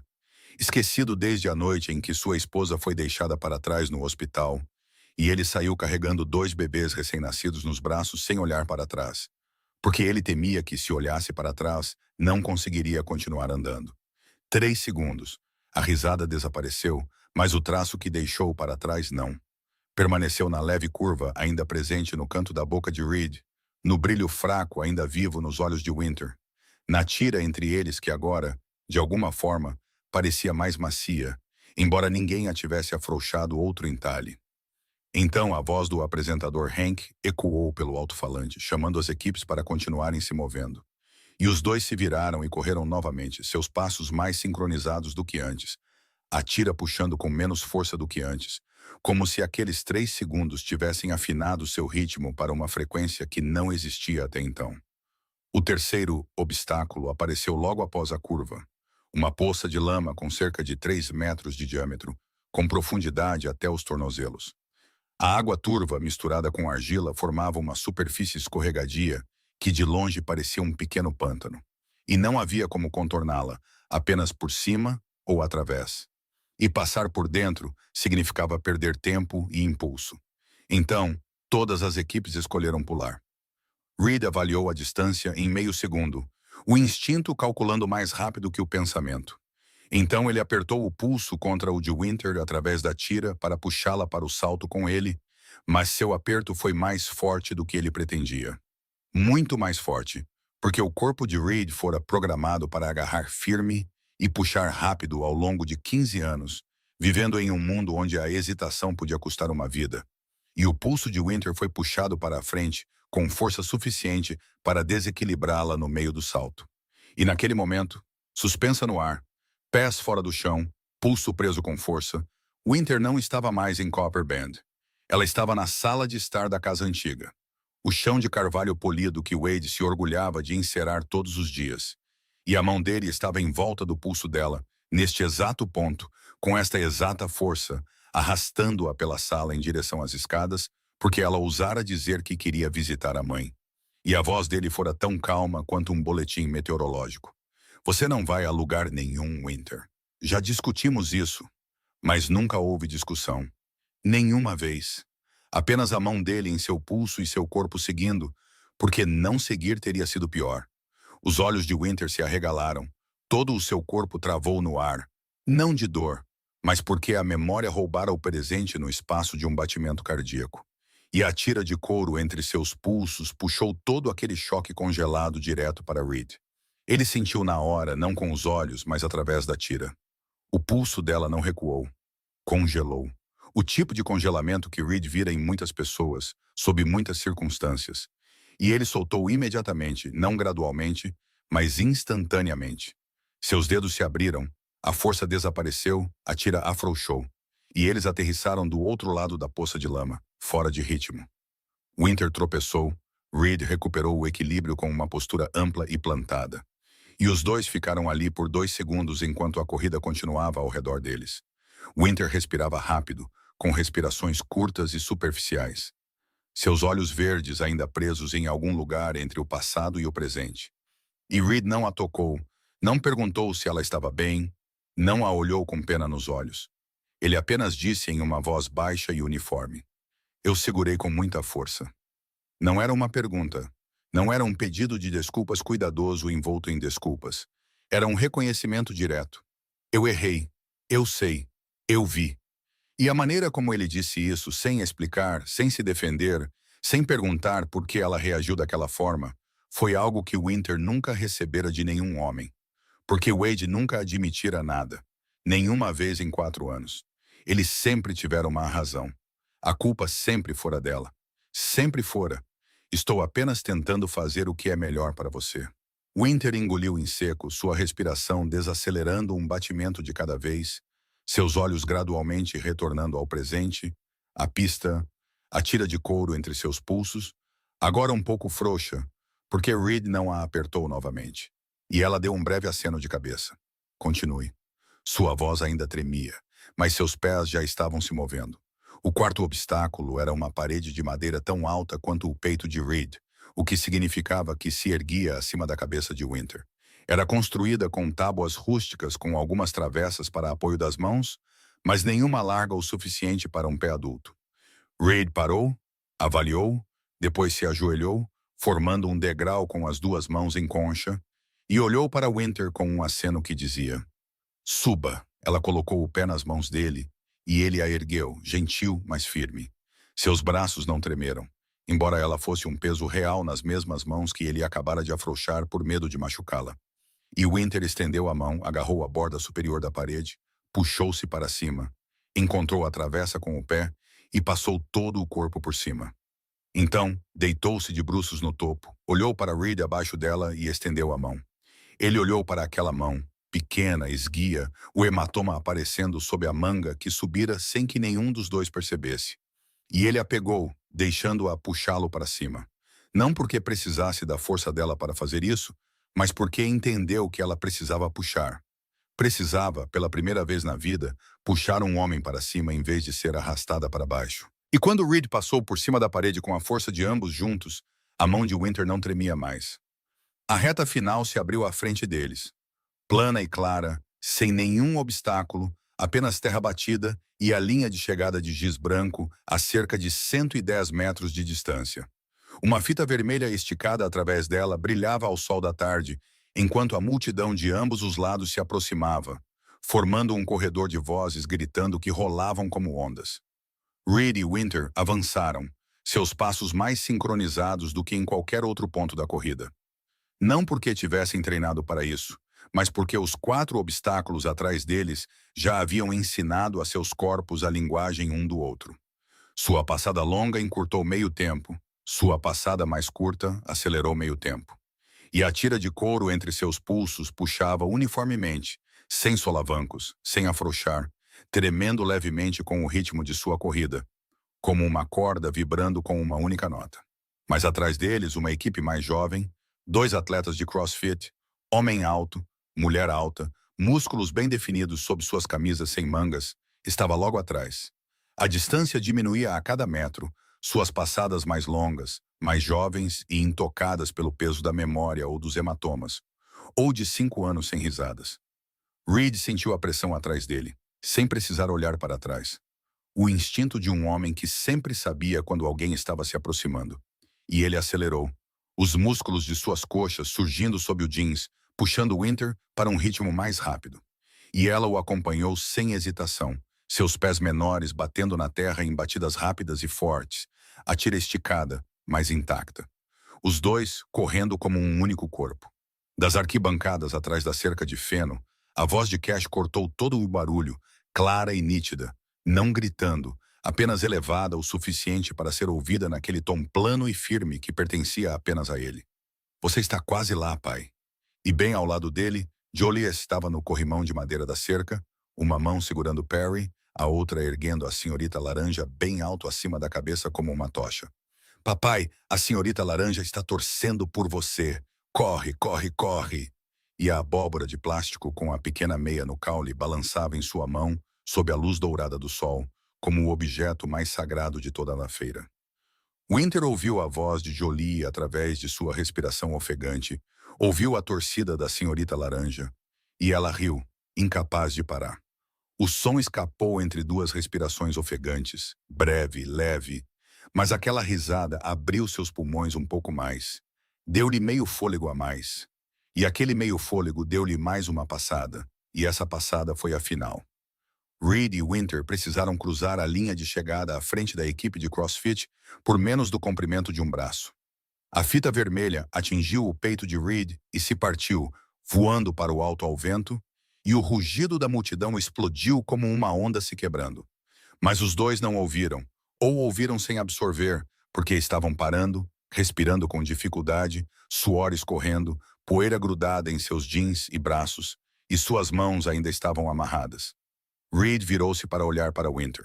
Winter virou-se para olhar para Reed. E eles ficaram ali, no meio da pista empoeirada, cercados por barulho e luz do sol, e o cheiro da terra, olhando um para o outro com os olhos de 2 pessoas que acabaram de passar por algo muito maior do que 4 obstáculos feitos de feno e madeira. A tira de couro entre seus pulsos não era mais uma restrição. Não era mais a coisa que fizera Winter enrijecer ou forçar a Reed a afrouxar o aperto.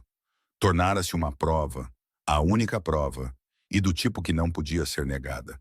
Que 2 completos estranhos, um chefe do submundo com mãos que já deram ordens frias, e uma mulher fugindo com nada além de seu magro kit de sobrevivência e a esperança de uma mãe escondida debaixo da cama, acabaram de confiar um no outro o suficiente para se amarrarem e se moverem em um só ritmo através da lama, do feno, de poços, de paredes, sem que um deixasse o outro para trás. Os olhos de Reed suavizaram. Não muito, apenas o suficiente para o cinza-aço perder meio grau de sua frieza, da mesma forma que quando ele riu antes. Mas desta vez, permaneceu. Não desapareceu após 3 segundos. E a 20 metros de distância, Perry estava de braços cruzados, sua cabeça raspada brilhando ao sol, olhando para seu chefe sem piscar, porque ele acabara de ver algo que não acreditava que veria novamente após 5 anos. O rosto de Reed Lawson, quando olhava para uma mulher, e seus olhos não estavam frios, sua mandíbula não estava tensa, seus ombros não estavam armados. E Perry, um homem que permanecera calmo diante de armas e facas, teve que engolir em seco, porque o que ele via no rosto de seu chefe agora era mais assustador do que qualquer briga que ele já testemunhara. Esperança. Os organizadores se aproximaram com uma pequena tesoura e cortaram a tira de couro entre seus pulsos. E no momento em que ela se soltou, Winter virou o pulso sem pensar, como se estivesse verificando se estava realmente livre.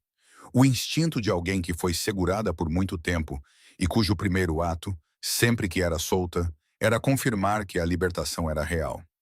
A tira deixara uma marca vermelha em ambos, mas no pulso de Winter, a nova marca estava sobre o antigo hematoma. Roxo pálido misturado com vermelho, formando um mapa de 2 tipos diferentes de dor no mesmo pedaço de pele.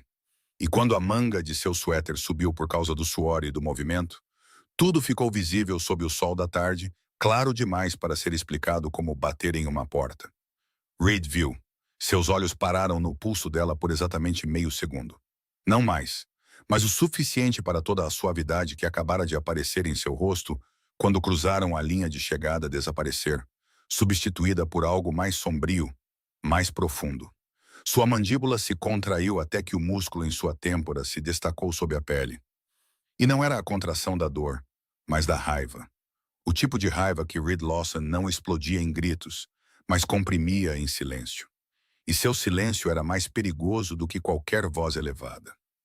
Perry reconheceu o sinal imediatamente, a 20 metros de distância. Seus olhos liam os ombros de Reed, a mandíbula de Reed, a maneira como seus dedos se fecharam e abriram uma vez ao seu lado. E ele se aproximou por instinto, não para interferir, mas para estar pronto. Porque 15 anos ao lado de Reed o ensinaram que quando o chefe ficava quieto assim, alguém teria um problema. A única questão era quem e quando. O apresentador Hank chamou os dois ao palco para receberem o prêmio, e Reed trocou de máscara no espaço de uma respiração. Sua mandíbula ainda estava tensa, mas seu rosto estava calmo enquanto ele subia ao lado de Winter sob os aplausos. Ele aceitou o envelope de dinheiro e os 2 tradicionais lenços de Copper Band, tecidos à mão, vermelho escuro, com pequenas folhas de carvalho bordadas em fio dourado nas bordas. O tipo de lenço que as mulheres da cidade usavam todo outono, como um sinal de que pertenciam a este lugar. Reed pegou os 2 lenços, virou-se para Winter e viu que suas mãos tremiam. Não de frio, embora o vento da tarde começasse a trazer o primeiro toque de arrepio, mas porque seu corpo ainda estava liberando adrenalina da corrida e daquele momento na poça de lama, quando a memória a arrastou de volta para a antiga sala de estar. Ele desdobrou um lenço e o colocou gentilmente em volta do pescoço dela. Suas mãos grandes puxaram as pontas para a frente e depois as deixaram cair, sem amarrar, sem apertar, apenas colocando-o ali e permitindo que o lenço repousasse em seus ombros por seu próprio peso. E havia um cuidado naquele movimento. Um cuidado que Winter reconheceu imediatamente, porque era o oposto de todo toque que ela conhecera nos últimos 4 anos. Esta era uma mão que colocava sem agarrar, tocava sem segurar, dava sem exigir. Ela puxou o lenço um pouco mais para perto do pescoço, inspirando o cheiro de tecido novo misturado com feno seco e o vento do pasto, e deu-lhe um pequeno aceno de cabeça em vez de obrigado, porque sua voz ainda não estava pronta. Abaixo do palco, a 10 passos de distância, Perry virou as costas para a multidão, pegou o telefone e discou rapidamente. E quando a pessoa do outro lado atendeu, ele disse com uma voz seca, baixa o suficiente para um homem ouvir: Tate, faça uma verificação de antecedentes de alguém chamada Winter Hayes. Ela está em Copper Band há pelo menos alguns meses. Não sei de onde ela é. Ela não é uma ameaça. Então ele fez uma pausa, olhou para o palco onde Reed estava ao lado da mulher com o lenço vermelho, os olhos pousados nela com um olhar que Perry pensava ter morrido com sua esposa há 5 anos. E ele acrescentou, sua voz mais suave agora, quase em um sussurro. É que meu chefe riu pela primeira vez em 5 anos.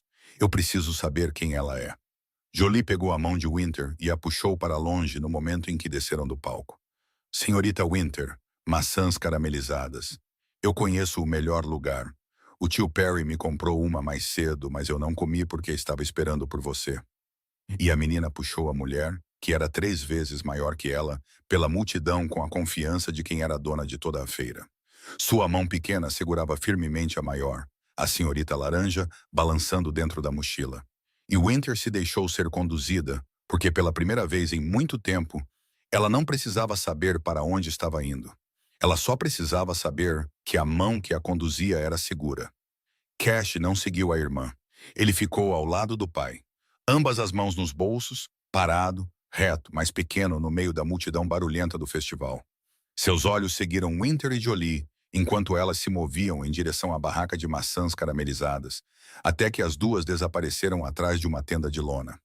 Então ele inclinou a cabeça e olhou para o pai. Silêncio. Reed sabia que Cash estava prestes a dizer algo, porque o menino tinha diferentes tipos de silêncio. O silêncio quando ele estava lendo era fácil. O silêncio quando ele estava observando era focado.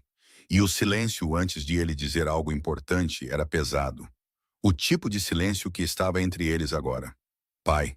A voz de Cash era pequena, plana, sem emoção superficial, como se ele estivesse lendo uma linha de um livro didático em vez de falar sobre um ser humano real. Alguém a machucou. Reed olhou para o filho e, por meio segundo, viu a si mesmo. Viu os mesmos olhos o encarando de um rosto de 5 anos. Mas aqueles olhos continham algo que Reed levara 36 anos para desenvolver, enquanto Cash o carregava desde o nascimento. A capacidade de ver a verdade sem precisar que ninguém a apontasse. Cash olhou diretamente nos olhos do pai, sem desviar o olhar, sem incerteza. Eu vi o hematoma na barraca de pintura. Quando Jolie tocou no pulso dela, ela disse que bateu em uma porta. Ela mentiu para a Jolie.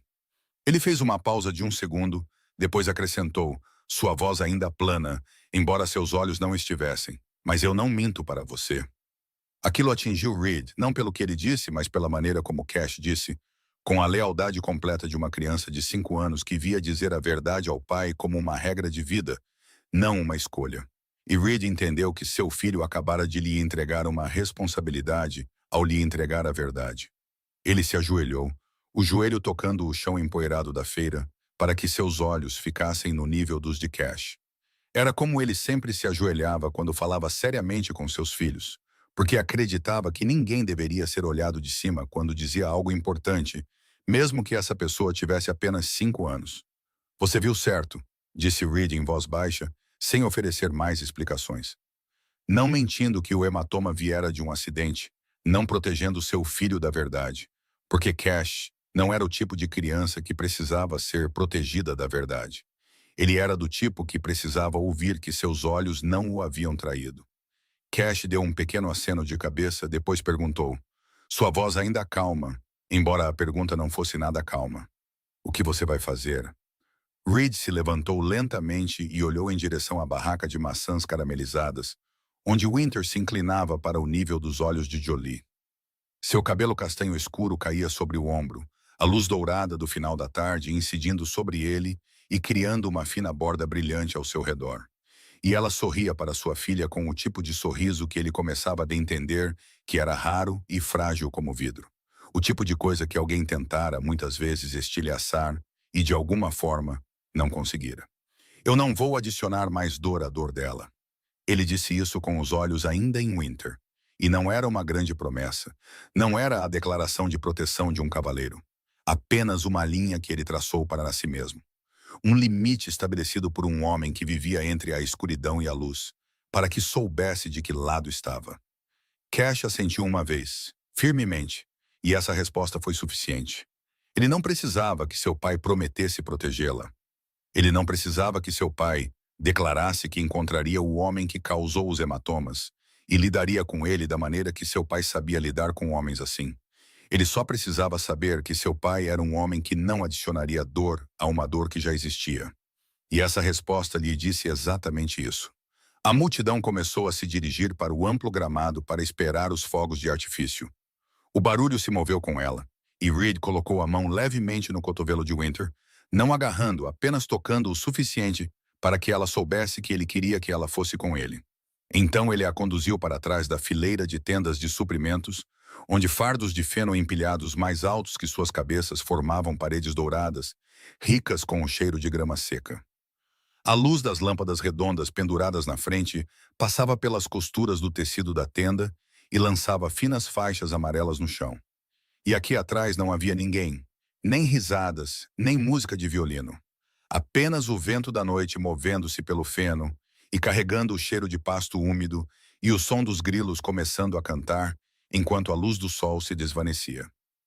Winter ficou a um passo de Reed, suas costas quase roçando no feno, o lenço vermelho escuro ainda em volta do pescoço, seu cabelo castanho solto ao vento.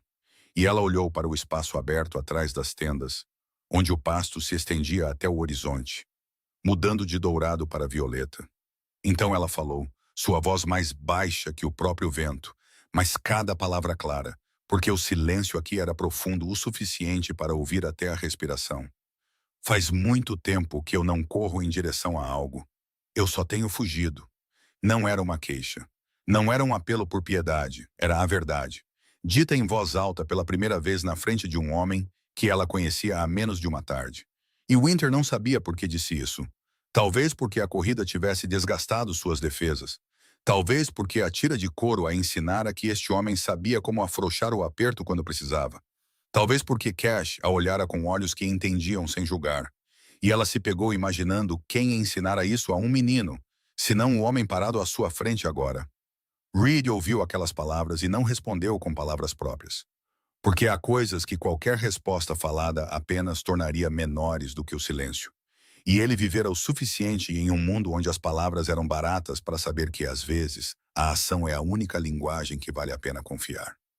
Ele deu um passo mais perto, apenas um, fechando a distância entre eles até que fosse pequena o suficiente para Winter sentir o calor vindo de seu peito, e ainda larga o suficiente para ela recuar se quisesse. E ele ergueu a mão direita lentamente. Tão lentamente que cada centímetro era uma pergunta feita sem palavras. Sua mão aberta, dedos soltos, não tentando agarrar, não se esticando para reivindicar. Apenas subindo e se movendo em direção ao rosto dela para que ela pudesse vê-la chegando. Para que ela pudesse contar cada segundo, para que pudesse mudar de ideia 10 vezes diferentes no breve espaço entre o lado dele e a testa dela. E ele fez isso daquela maneira porque Cash lhe dissera que alguém a machucara. E agora Reed sabia que a mulher à sua frente fora tocada muitas vezes sem ser perguntada, fora segurada muitas vezes sem ter o direito de se afastar. Então ele lhe deu tudo o que ela nunca recebera: tempo, espaço e o direito de dizer não. Ela não recuou. Seus olhos verdes seguiram sua mão enquanto ela se movia. Viram cada dedo aberto.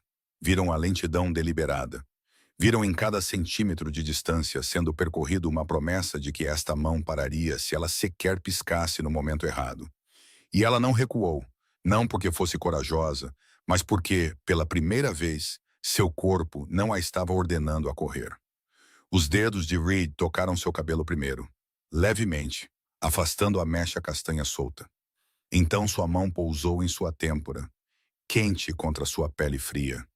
E ele inclinou a cabeça e pressionou um beijo em sua testa. Gentil, lento, sua boca quente repousando suavemente em sua pele. Sem pressa, sem exigência. Não um beijo de paixão ou desejo ou fome, mas um beijo feito de uma promessa silenciosa. Eu não vou te machucar. Eu sei que você foi machucada. Estou escolhendo te tocar com a única coisa que minhas mãos ainda sabem fazer, além de dar ordens e segurar com muita força. E essa era a gentileza. A gentileza que ele pensou ter enterrado com sua esposa há 5 anos, apenas para descobrir que ela estava apenas dormindo, esperando a pessoa certa para despertá-la.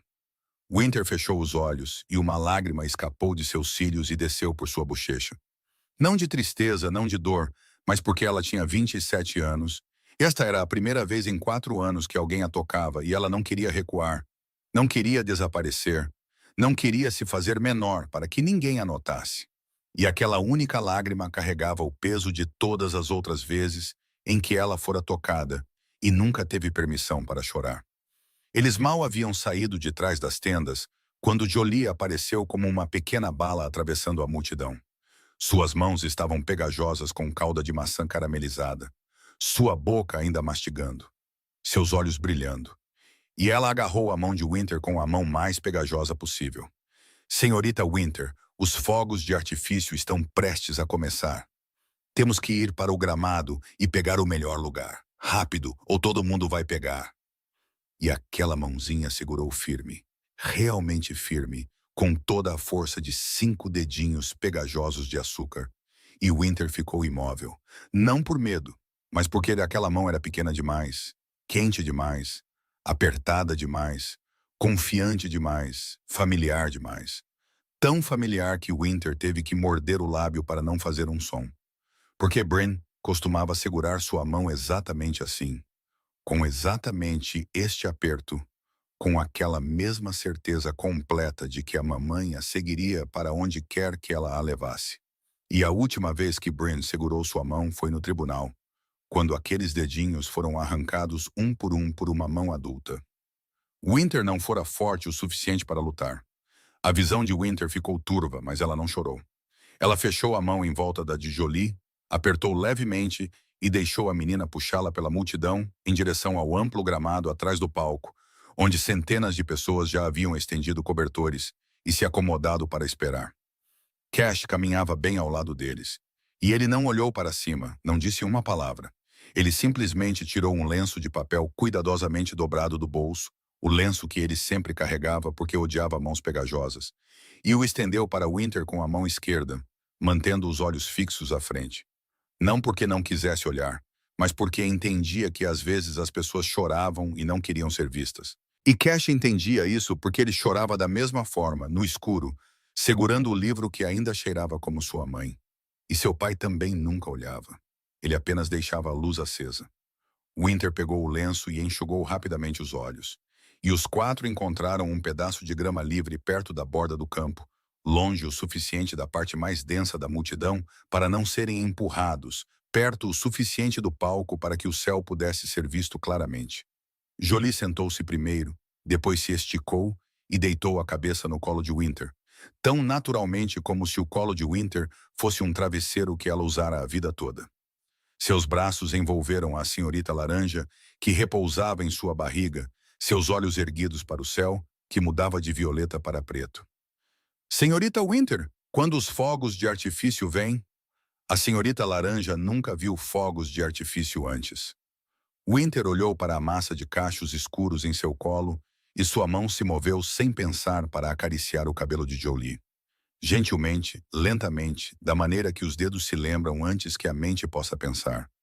Porque ela acariciara o cabelo de Bryn exatamente assim todas as noites, e seu corpo se lembrava, embora sua mente tentasse esquecer. Cash sentou-se ao lado de Reed e, pela primeira vez no dia, o menino encostou a cabeça no ombro do pai, levemente, naturalmente. Não porque estivesse cansado, mas porque aquele momento permitia. Porque os 4, sentados juntos na grama sob um céu prestes a explodir em cores, pareciam o suficiente com uma família para Cash se permitir suavizar um pouco. E Reed sentiu aquele pequeno peso em seu ombro, mais leve que o livro de astronomia que o menino segurava todas as noites, mas mais pesado do que qualquer coisa que ele já carregara. O primeiro fogo de artifício subiu e explodiu em 1000 faíscas vermelhas, depois douradas, depois azuis. E o céu sobre Copper Bend pegou fogo enquanto Jolie gritava para a luz: "Senhorita Laranja, olhe, é tão lindo!" E Cash não gritou, mas seus olhos se iluminaram a cada explosão no alto. As chamas se refletiam naqueles olhos que geralmente eram velhos demais para a sua idade. E esta noite, por uma noite, pareciam jovens novamente. Na pausa entre a terceira rodada de fogos de artifício, quando o céu ficou em silêncio por alguns segundos antes da próxima salva, Winter falou. Sua voz era quieta, mas clara, seus olhos fixos para cima, em vez de em Reed, porque ela precisava de um céu mais amplo do que qualquer rosto humano para conter essa frase. Eu tenho uma filha. O nome dela é Bryn. Ela tem 3 anos. Ela parou, engoliu em seco, seus dedos ainda se movendo pelo cabelo de Jolie. Eu não posso ficar com ela. Ela não explicou o porquê. Ela não disse quem levara Bryn embora. Ela não falou de Wade ou do tribunal ou da caixa de papelão debaixo da cama. Apenas depositou uma verdade nua entre eles, da maneira como uma pessoa coloca algo frágil sobre uma mesa e espera para ver se a outra pessoa vai derrubá-lo. Reed permaneceu em silêncio por 3 respirações. Seus olhos não estavam em Winter, mas em Jolie deitada em seu colo. Depois em Cash, encostado em seu ombro. As 2 crianças que sua esposa nunca viveu o suficiente para ver abrirem os olhos. E ele entendeu. Entendeu com o tipo de compreensão que não precisava de explicação, porque ele também perdera. Perdera de uma maneira diferente, mas com semelhança suficiente. Perdera o suficiente para saber exatamente quantos quilos a frase "eu não posso ficar com ela" pesava na língua da pessoa que a dizia. Eu entendo a perda. 3 palavras. Nem mais, nem menos. Não sinto muito, porque sinto muito é barato. Não vai ficar tudo bem, porque promessas vazias são mais baratas ainda. Apenas eu entendo a perda. As 3 palavras mais verdadeiras que Reed Lawson dissera o dia todo. Porque ele realmente entendia. A rodada final de fogos de artifício desapareceu do céu sobre Copper Bend. Deixou para trás o leve cheiro de pólvora e rastros brancos de fumaça se dissolvendo lentamente no vento noturno. A multidão começou a se levantar, limpando a grama das roupas, dobrando cobertores. Risadas e vozes chamando umas às outras se espalharam pelo campo. E Winter disse baixinho para Reed que ia pegar uma garrafa de água e já voltava. Ela precisava de 1 minuto. Não porque estivesse com sede, mas porque acabara de dizer o nome de Bryn em voz alta na frente de um estranho pela primeira vez em 4 meses. E aquele nome ainda deixava um gosto amargo em sua boca. E ela precisava ficar sozinha o tempo suficiente para engoli-lo antes de voltar e sorrir para Jolie. Ela se moveu pela multidão que se dispersava, deslizando entre famílias que se guiavam para casa, através do som de crianças choramingando para ficar mais tempo, através da música da feira que silenciara e dera lugar ao estalo dos anúncios de limpeza nos alto-falantes. E ela se sentiu pequena dentro do fluxo de pessoas em movimento, da maneira como as pessoas em fuga sempre se sentem pequenas. Não porque sejam inferiores, mas porque estão sempre tentando se dobrar para dentro e se tornar o mais imperceptíveis possível. A barraca de água ficava perto da borda mais distante do estacionamento. Winter comprou uma garrafa, abriu a tampa, bebeu um gole, e enquanto a levava à boca, seus olhos varreram o estacionamento por instinto, verificando, examinando, contando. O hábito que ela não conseguia desligar, e foi quando ela viu. Faróis, apenas por meio segundo, um piscar no canto mais distante do estacionamento, onde a escuridão era mais densa porque a fileira de árvores bloqueava as luzes do festival. Um carro estacionado com os faróis piscando e depois apagando, como se alguém tivesse esbarrado no interruptor por acidente ou os acendido como um sinal. Winter não conseguiu distinguir que tipo de carro era. Não conseguiu ver a cor. Poderia ser o carro de qualquer um. Poderia ser alguém chegando tarde e procurando um lugar para estacionar. Poderia não ser nada. Mas seu estômago se contraiu. Contraiu-se da maneira que 4 anos com Wade haviam programado em seu sistema nervoso. O tipo de contração que não precisa de evidências, não precisa de lógica, apenas de um sinal pequeno o suficiente para colocar todo o corpo em modo de fuga. E seus passos se aceleraram antes que sua mente pudesse alcançá-los. A garrafa de água apertada com força na mão, seus ombros se encolhendo meio centímetro, seus olhos se recusando a olhar para trás em direção ao estacionamento, porque olhar para trás significava confirmar que estava com medo. E ela não tinha permissão para parecer assustada em público, porque o medo aparece no rosto, e um rosto assustado é mais fácil de notar, e ser notada tornava mais fácil ser encontrada. Ela caminhou de volta em direção a Reed mais rápido do que saíra, e quando o alcançou, ficou ao lado dele mais perto do que antes. Muito mais perto, seu ombro quase tocando o dele, perto o suficiente para sentir o calor que irradiava do braço largo ao seu lado.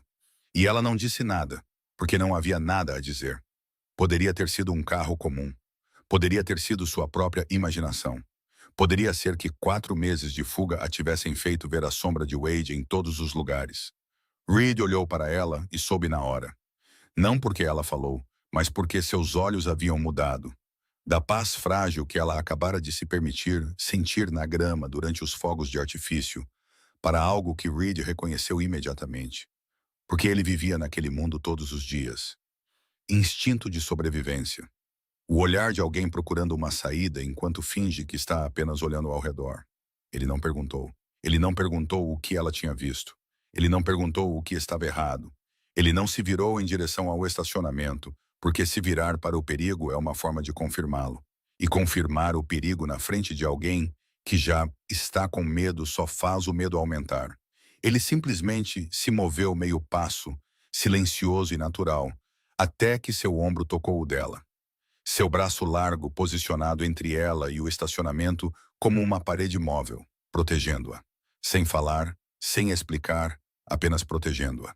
E Winter sentiu aquela parede com todo o seu corpo.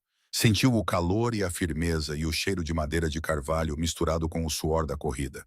E pela primeira vez naquela noite, pela primeira vez em 4 meses, pela primeira vez talvez desde que saíra da casa de Wade com uma mochila e $200, ela estava ao lado de um homem. Não para fugir, mas para se sentir segura. O SUV preto se afastou do estacionamento da feira depois que o céu sobre Copper Bend escureceu completamente. Apenas uma fina lua crescente pairava sobre os carvalhos como um corte na noite, e as luzes das tendas do festival diminuíam no espelho retrovisor. Perry estava ao volante, ambas as mãos nele, olhos fixos na estrada. E ele dirigia devagar, mais devagar que o normal, mais devagar até que o limite de velocidade na estrada rural vazia, sem um único carro vindo na direção oposta. Não porque a estrada fosse ruim ou a visibilidade precária, mas porque Perry sabia ler a atmosfera dentro de um carro da mesma forma que outros homens leem mapas táticos. E a atmosfera neste aqui estava lhe dizendo para ir devagar. Reed estava no banco do passageiro, em silêncio, a cabeça ligeiramente inclinada para a janela. Mas seus olhos não estavam na estrada. Estavam no espelho retrovisor, no banco de trás, onde Winter estava sentada entre as duas crianças que haviam adormecido contra ela. Jolie estava deitada de lado com a cabeça no colo de Winter, os braços em volta da senhorita laranja, contra o peito, a boca ligeiramente aberta, a respiração suave e uniforme. Seu emaranhado de cachos escuros se espalhava pelo jeans de Winter, como tinta derramada sobre o tecido. Cash estava encostado no ombro de Winter do outro lado, a cabeça inclinada. O livro de astronomia estava espremido entre suas pernas e a lateral do assento. Seus olhos estavam fechados, mas seus cílios tremiam da maneira que Reed sabia que significava que o menino estava equilibrado na fronteira entre dormir e acordar, ainda não disposto a se soltar completamente, porque Cash nunca se soltava completamente, nem mesmo no sono. Winter estava perfeitamente imóvel, completamente imóvel. Não porque estivesse rígida ou com medo, mas porque 2 corpos pequenos estavam encostados nela de ambos os lados, quentes, pesados, confiantes. E se ela se movesse 1 centímetro, Jolie acordaria e este momento se quebraria. E Winter não queria que se quebrasse. Ela queria se agarrar a ele, segurá-lo com absoluta imobilidade. Segurá-lo sem respirar muito forte, sem engolir muito alto, sem piscar muito rápido. Porque Bryn, sua filha, de 3 anos, costumava adormecer em seu colo exatamente assim, nesta mesma posição, cabeça inclinada, braços em volta de um ursinho de pelúcia em vez de uma abóbora de plástico. Sua respiração suave e uniforme contra os dedos de Winter. E Winter uma vez ficara imóvel por horas no sofá apenas para manter aquele momento vivo.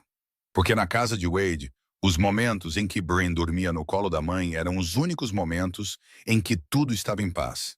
E agora, no carro de um homem que ela conhecia há menos de um dia, com 2 crianças que não eram suas dormindo contra seu corpo, aquele momento havia retornado.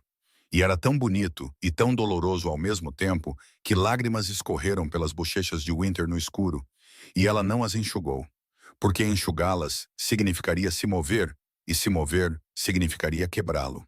Reed viu pelo espelho retrovisor. A luz da lua que se filtrava pela janela era suficiente para ele perceber o rastro úmido em sua bochecha. O borrão de seus olhos verdes baixos em direção à cabeça escura de Jolie. A maneira como sua mão repousava nas costas de Cash, tão levemente que quase não tocava. E ele viu tudo isso e depois virou o rosto. Porque há momentos em que ver a dor de outra pessoa é suficiente.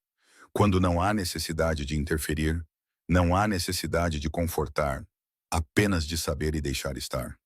Perry também viu em seu próprio espelho. E ele não disse nada, apenas aliviou um pouco o pé do acelerador, deixando o SUV deslizar ainda mais devagar pela estrada rural, estendendo a viagem da feira até o estúdio de Winter por alguns minutos extras.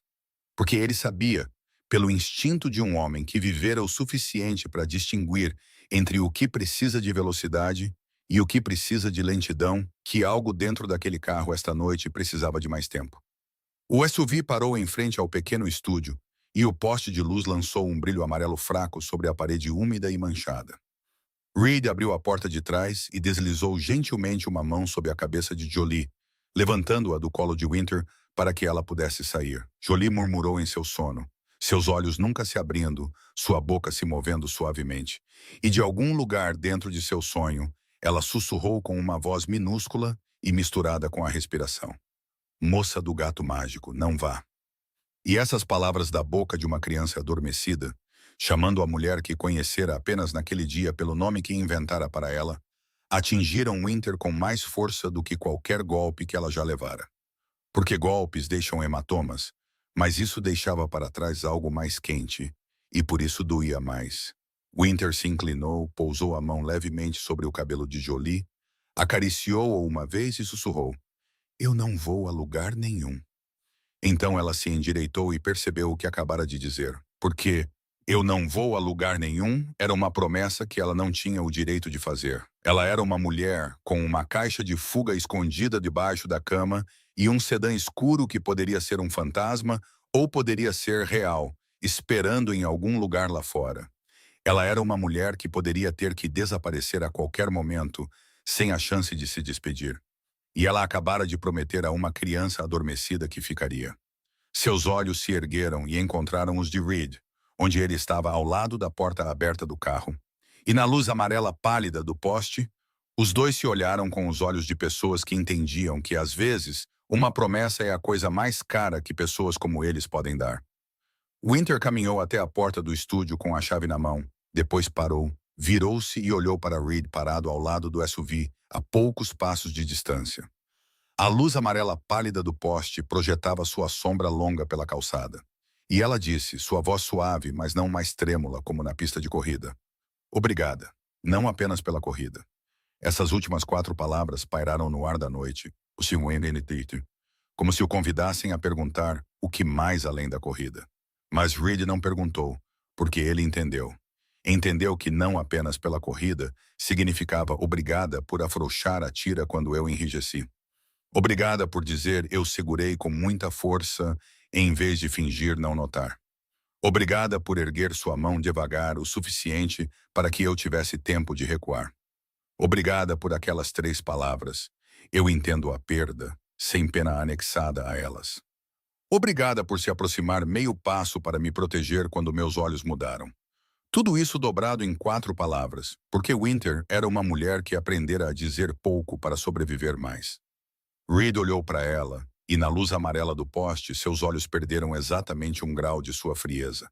E ele respondeu com aquela sua voz baixa: Obrigado, não apenas pela corrida. E o seu próprio, não apenas pela corrida, carregava seu próprio peso que ele não colocou em palavras. Obrigado por me guiar pelo túnel de feno quando meus ombros eram largos demais. Obrigado por dizer, esta tira é mais resistente que uma aliança de casamento, e me fazer rir pela primeira vez em 5 anos. Obrigado por me puxar por cima da parede em vez de esperar que eu a escalasse sozinho. Obrigado por ficar perfeitamente imóvel para que meus filhos pudessem dormir em seu colo. Obrigado por confiar em mim o suficiente para dizer o nome de Bryn em voz alta. Winter ficou ali por mais alguns segundos, girando a chave nos dedos. Então ela disse mais suavemente agora, mas com os olhos ainda firmes nos dele. Jolie disse que o pai dela precisava de um amigo. Cash disse que o pai dela precisava de alguém com boa coordenação. Ela fez uma pausa, o canto de sua boca curvando-se muito ligeiramente. Meio sorriso, meio desafio. Talvez os dois estivessem certos. Então ela se virou, destrancou a porta, Entrou no estúdio escuro e a fechou atrás de si sem olhar para trás. Porque se ela olhasse para trás, veria o rosto dele. E se ela visse o rosto dele, ela iria querer ficar. E ela ainda não estava pronta para isso. Não estava pronta para querer ficar em lugar nenhum com ninguém. Depois de 4 meses sem saber nada além de como fugir, Reed ficou parado ao lado do SUV, olhando para a porta fechada, olhando para a luz se acendendo atrás da cortina fina, olhando para a sombra dela se movendo lá dentro e depois parando. E ele ficou ali mais tempo do que uma despedida exigia. Tempo suficiente para que Perry, no banco do motorista, com o motor ainda ligado, finalmente falasse. Chefe, devemos ir para casa. Reed não se virou. 1 minuto. Perry olhou para seu chefe parado na calçada, encarando a porta fechada de um pequeno estúdio úmido, como se fosse algo que valesse a pena proteger mais do que o armazém leste. Então ele desligou o motor, recostou-se no assento e esperou. Porque Perry sabia esperar. E essa era uma das habilidades mais importantes que 15 anos ao lado de Reed lhe ensinaram. 1 minuto depois, ou talvez 2, ou talvez 3, Reed se virou, entrou no SUV, deu um pequeno aceno de cabeça, e Perry ligou o motor e os levou para casa sem outra palavra. A casa estava escura quando chegaram. A luz do corredor no andar de cima, a única luz ainda acesa da noite anterior. E Reed carregou as crianças para dentro, uma por uma. Jolie primeiro, aninhada contra seu peito como um gatinho, ainda segurando a senhorita laranja. E ele a deitou na cama, puxou o cobertor até o queixo, aninhou a abóbora de plástico com a pequena meia no caule de volta em seus braços. Então ele foi para o quarto de Cash, levantou o menino do ombro de Perry para a cama, colocou o livro de astronomia gasto em seu peito, no exato lugar que Cash o segurava todas as noites, puxou o cobertor e ficou ali, olhando pela porta aberta entre os 2 quartos. Ambas as crianças dormiam profundamente, uma segurando uma abóbora, a outra segurando as estrelas. E então ele voltou para o corredor escuro e ficou na janela, olhando para o campo negro que se estendia até o horizonte sob um céu sem lua. Sua mão direita se moveu sem pensar para o pulso esquerdo, onde a tira de couro deixara sua marca vermelha. E ele virou o pulso ligeiramente, sentindo o vergão ainda sensível, ainda quente, como se a tira ainda estivesse ali, ainda o ligando à mulher de olhos verdes no estúdio a 15 minutos de distância. Ele ficou ali mais um momento no escuro, entre 2 mundos. Então se virou, acendeu a luz do corredor para Cash, uma luz amarela e quente se espalhando pelo chão de madeira, e voltou para seu quarto, carregando a marca em seu pulso e as 3 palavras ainda ecoando em sua cabeça. Talvez os 2 estivessem certos. Do outro lado da rua, em frente ao estúdio de Winter, o sedã escuro estava parado sob as árvores, onde a luz do poste não alcançava. As luzes estavam apagadas, o motor desligado. Dentro, um homem estava sentado no escuro com um telefone na mão. A tela iluminava seu rosto por baixo, mas não o suficiente para mostrar suas feições claramente. Apenas o suficiente para revelar que ele estava digitando uma mensagem. Do outro lado, Wade Branton a leu e respondeu, cada palavra curta, como uma ordem. Bom, mantenha a distância. Eu irei pessoalmente. A tela escureceu. A escuridão engoliu o carro novamente. E Copper Bend, aquela pequena cidade onde todos conheciam o rosto de todos, nunca pareceu tão pequena. Pequena o suficiente para que uma mulher em fuga e o homem que a caçava pudessem estar separados por apenas uma estrada e ninguém saberia. Mas dentro do estúdio, Winter dormia. Ela estava enrolada no sofá velho, ainda usando o mesmo jeans e suéter empoeirados da corrida. E no sono, seu rosto carregava o tipo de paz que ela nunca ousava usar à luz do dia. O tipo de paz sem defesas, sem examinar, sem contar saídas. Apenas uma mulher de 27 anos dormindo após um longo dia que, pela primeira vez, não fora longo por causa do cansaço ou do medo, mas porque ela tivera permissão para viver. Sua mão direita segurava o lenço vermelho escuro perto do peito. O tecido à mão ainda carregava o cheiro de feno seco e bosques da feira, o cheiro de uma tarde em que ela tivera permissão para rir sem permissão. Sua mão esquerda repousava no travesseiro onde a pulseira de borracha roxa de Brain estava. Enquanto em seu pulso direito, o vergão vermelho deixado pela tira da corrida estava exposto onde a manga do suéter havia recuado. Duas marcas na mesma mulher, o passado e talvez o futuro. A dor que ela carregara consigo e a coisa que ela ainda não ousava nomear. Ambas existindo juntas no pulso de uma mulher adormecida que, pela primeira vez, não pegara a caixa de fuga para verificá-la antes de fechar os olhos.